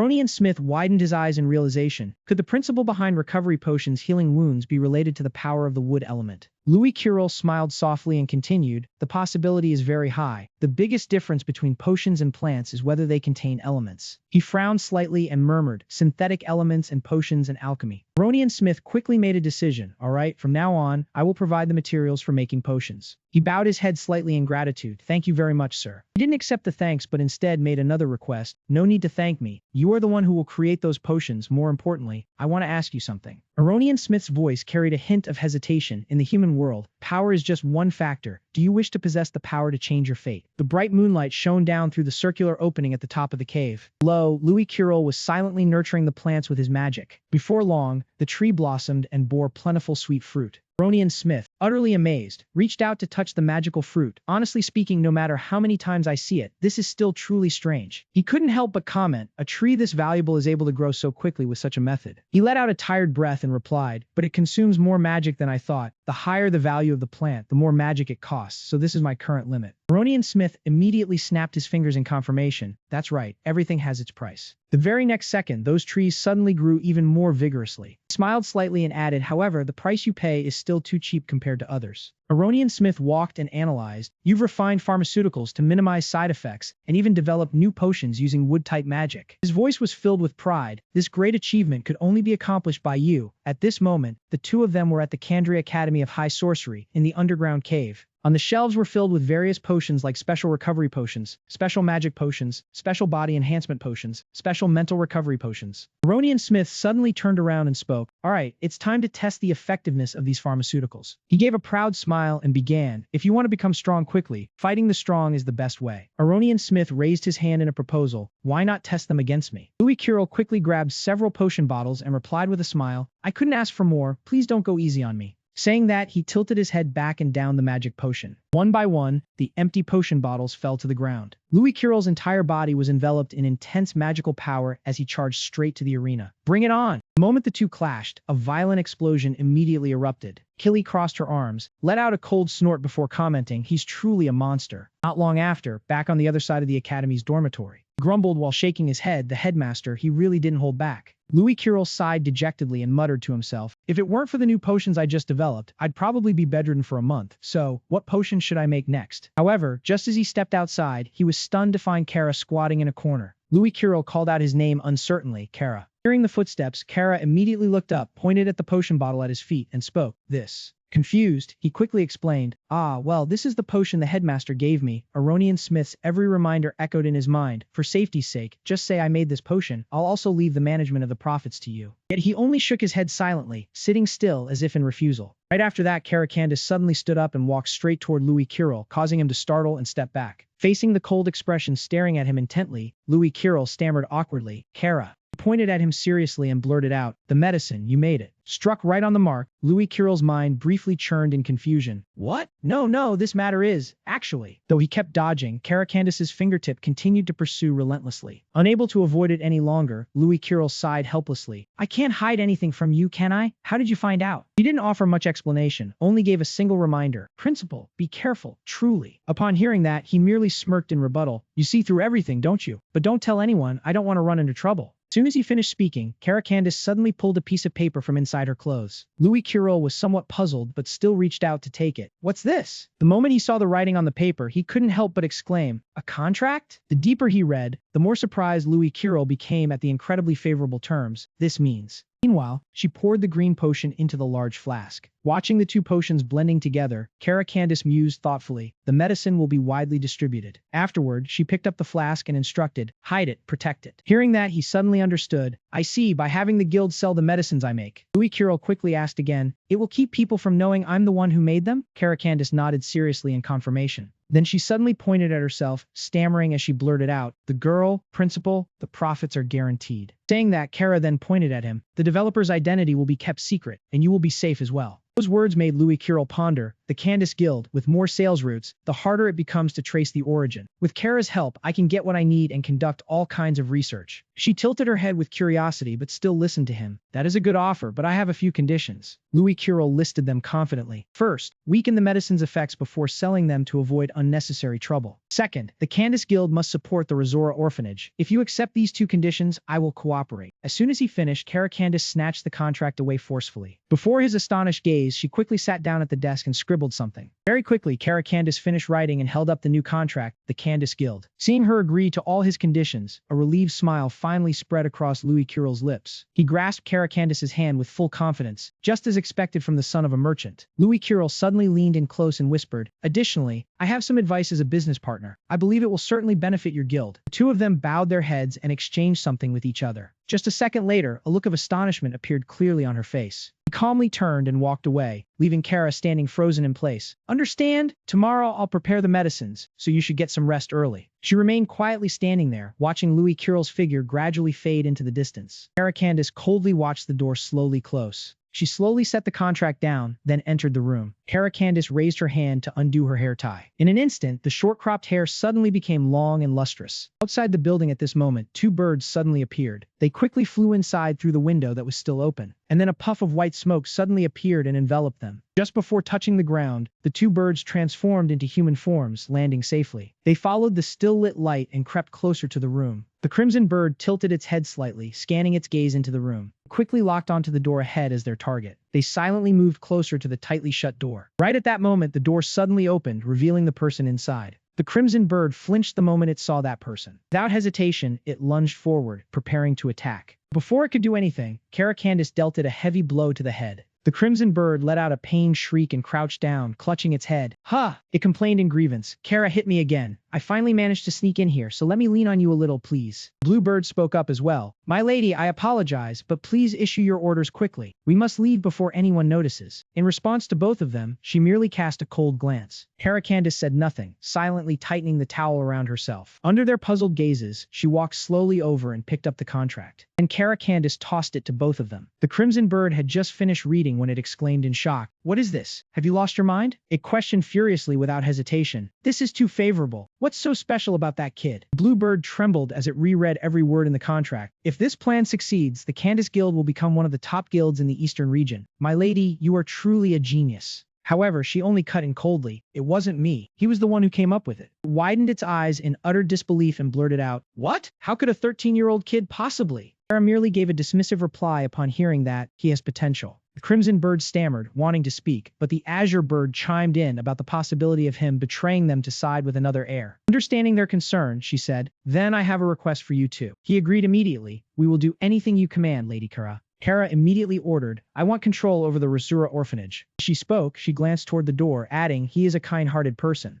After assigning the tasks, Kara Candace waved her hand dismissively. "You may leave now." The crimson bird bowed respectfully, understood. The azure bird added, "With your permission." The moment they finished speaking, both reverted to their original forms and spread their wings to fly away. Only when they had flown far away did she slowly approach the window. Kara swept her hand through her hair, tousled by the night wind, and murmured softly about the upcoming midterm exam. "Accordingly, I must hasten my plans." Her voice couldn't hide its anticipation. "Louis Kirill, show me your potential." With that, Kara Candace fixed her gaze on the full moon outside the window. The noisiest area was the examination center of the Kandria Academy of Sorcery, where the midterm exam was split into two parts, technical and combat. Lively chatter filled the air, with voices saying things like, "Show us your growth this semester." The trap corridor, the nightmare of the technical exam, where arcane arts were forbidden, and one had to face numerous monsters, with no one ever having passed it flawlessly. The lightning-fast punches of Phi Durahan failed 300 points. The blue light of boundless power Kenaranka failed 320 points. Were continuously assigned different tasks. Miliana failed 250 points. They kept encountering unexpected collisions. Kara failed 289 points. Even someone as large as Neil Gunn failed 325 points. Eric shouted out, "What's going on? If the results are worse than I expect, I will intensify the training. Be mentally prepared." He walked over. "How are the new students?" "Not bad. Their foundations are improving." The instructor swept his gaze to the other side. "But the most interesting one is over there," he asked curiously. They discussed the important matter. "Have you set your eyes on that child?" A familiar face appeared. "Louis Kirill, that's right. I heard even the headmaster favors him." He glanced over. "Scoring 500 points is already impressive." "No," the instructor smiled. "The boy is only a beginner, but his real strength is greater. I believe he can score over 600 points." Unexpectedly, Derek called out, "Here comes the bet. How about we wager? The loser buys a bottle of 15-year-old wine." He replied, "Gambling again. I won't lose this time." The instructor smiled. "All right, I'm looking forward to it."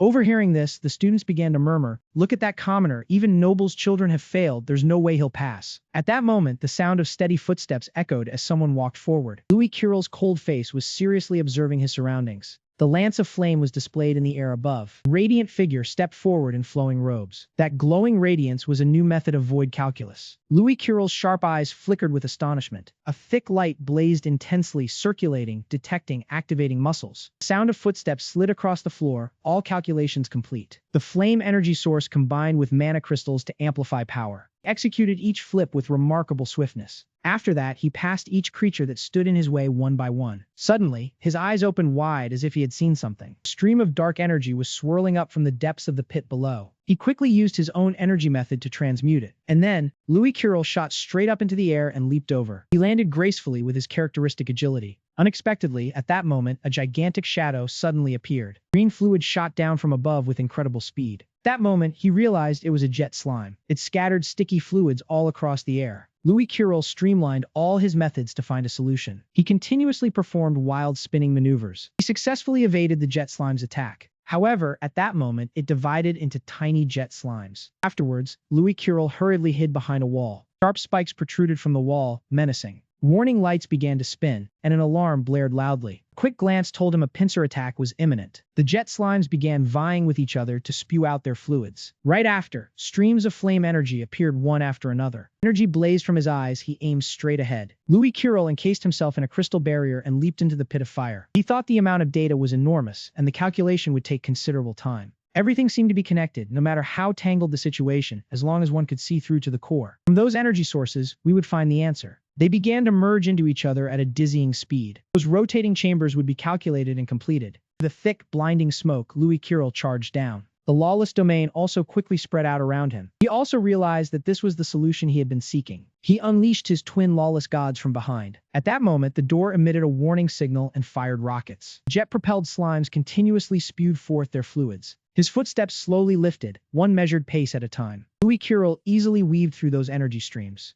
Rockets struck the jet-propelled slime, almost completely burning it, but its fluids extinguished the flames coming from the door. Shortly after, a true melee erupted. At this moment, all the spectators in the stands were watching intently. Even the examiners were astonished. How did that kid know this tactic? They had to change their minds. He not only dodged all the attacks, but also neutralized both the monsters and the traps. His perceptive ability was truly admirable. The instructor smiled. Surprised? Derek reminded him it was too early to be surprised. The kid would soon break the record. Amidst the raging sea of fire, he still walked forward with unwavering pride. Just as Louis Kirill stepped outside, the door behind him closed shut. At that very moment, a beam of infrared energy shot past him. Sharp eyes immediately caught the movement, and as predicted, the energy beam was quickly deflected away by him. He glanced around, assessing that speed was truly fast. At this moment, the Ruo Chao, having seemingly recovered its strength, was hovering near the ceiling. The instructor spoke. The Ruo Chao is the fastest monster in this area. No matter how talented, I find it hard to believe a boy can break the record with just his bare body. Right then, he threw an incredibly fast punch. Louis Kirill continuously performed his lawless techniques. A gentle touch on the energy stream. Then, he spun it gracefully to control it. Decisively gathered all the energy in his hand. In an instant, he seemed to absorb all the surrounding power and unleashed it decisively towards the hovering Ruo Chao. Louis Kirill severed the monster's body with just one hand. Everyone outside was in shock, unable to speak. What was that just now? The Ruo Chao's eyes were quickly pierced by him. The monster went berserk, thrashing around wildly. He punched straight into its body, causing the Ruo Chao to spew fire. The instructor trembled, that precise judgment, timing recognition, and superior analysis. The examiner added, if that boy joined the military, he would certainly be outstanding.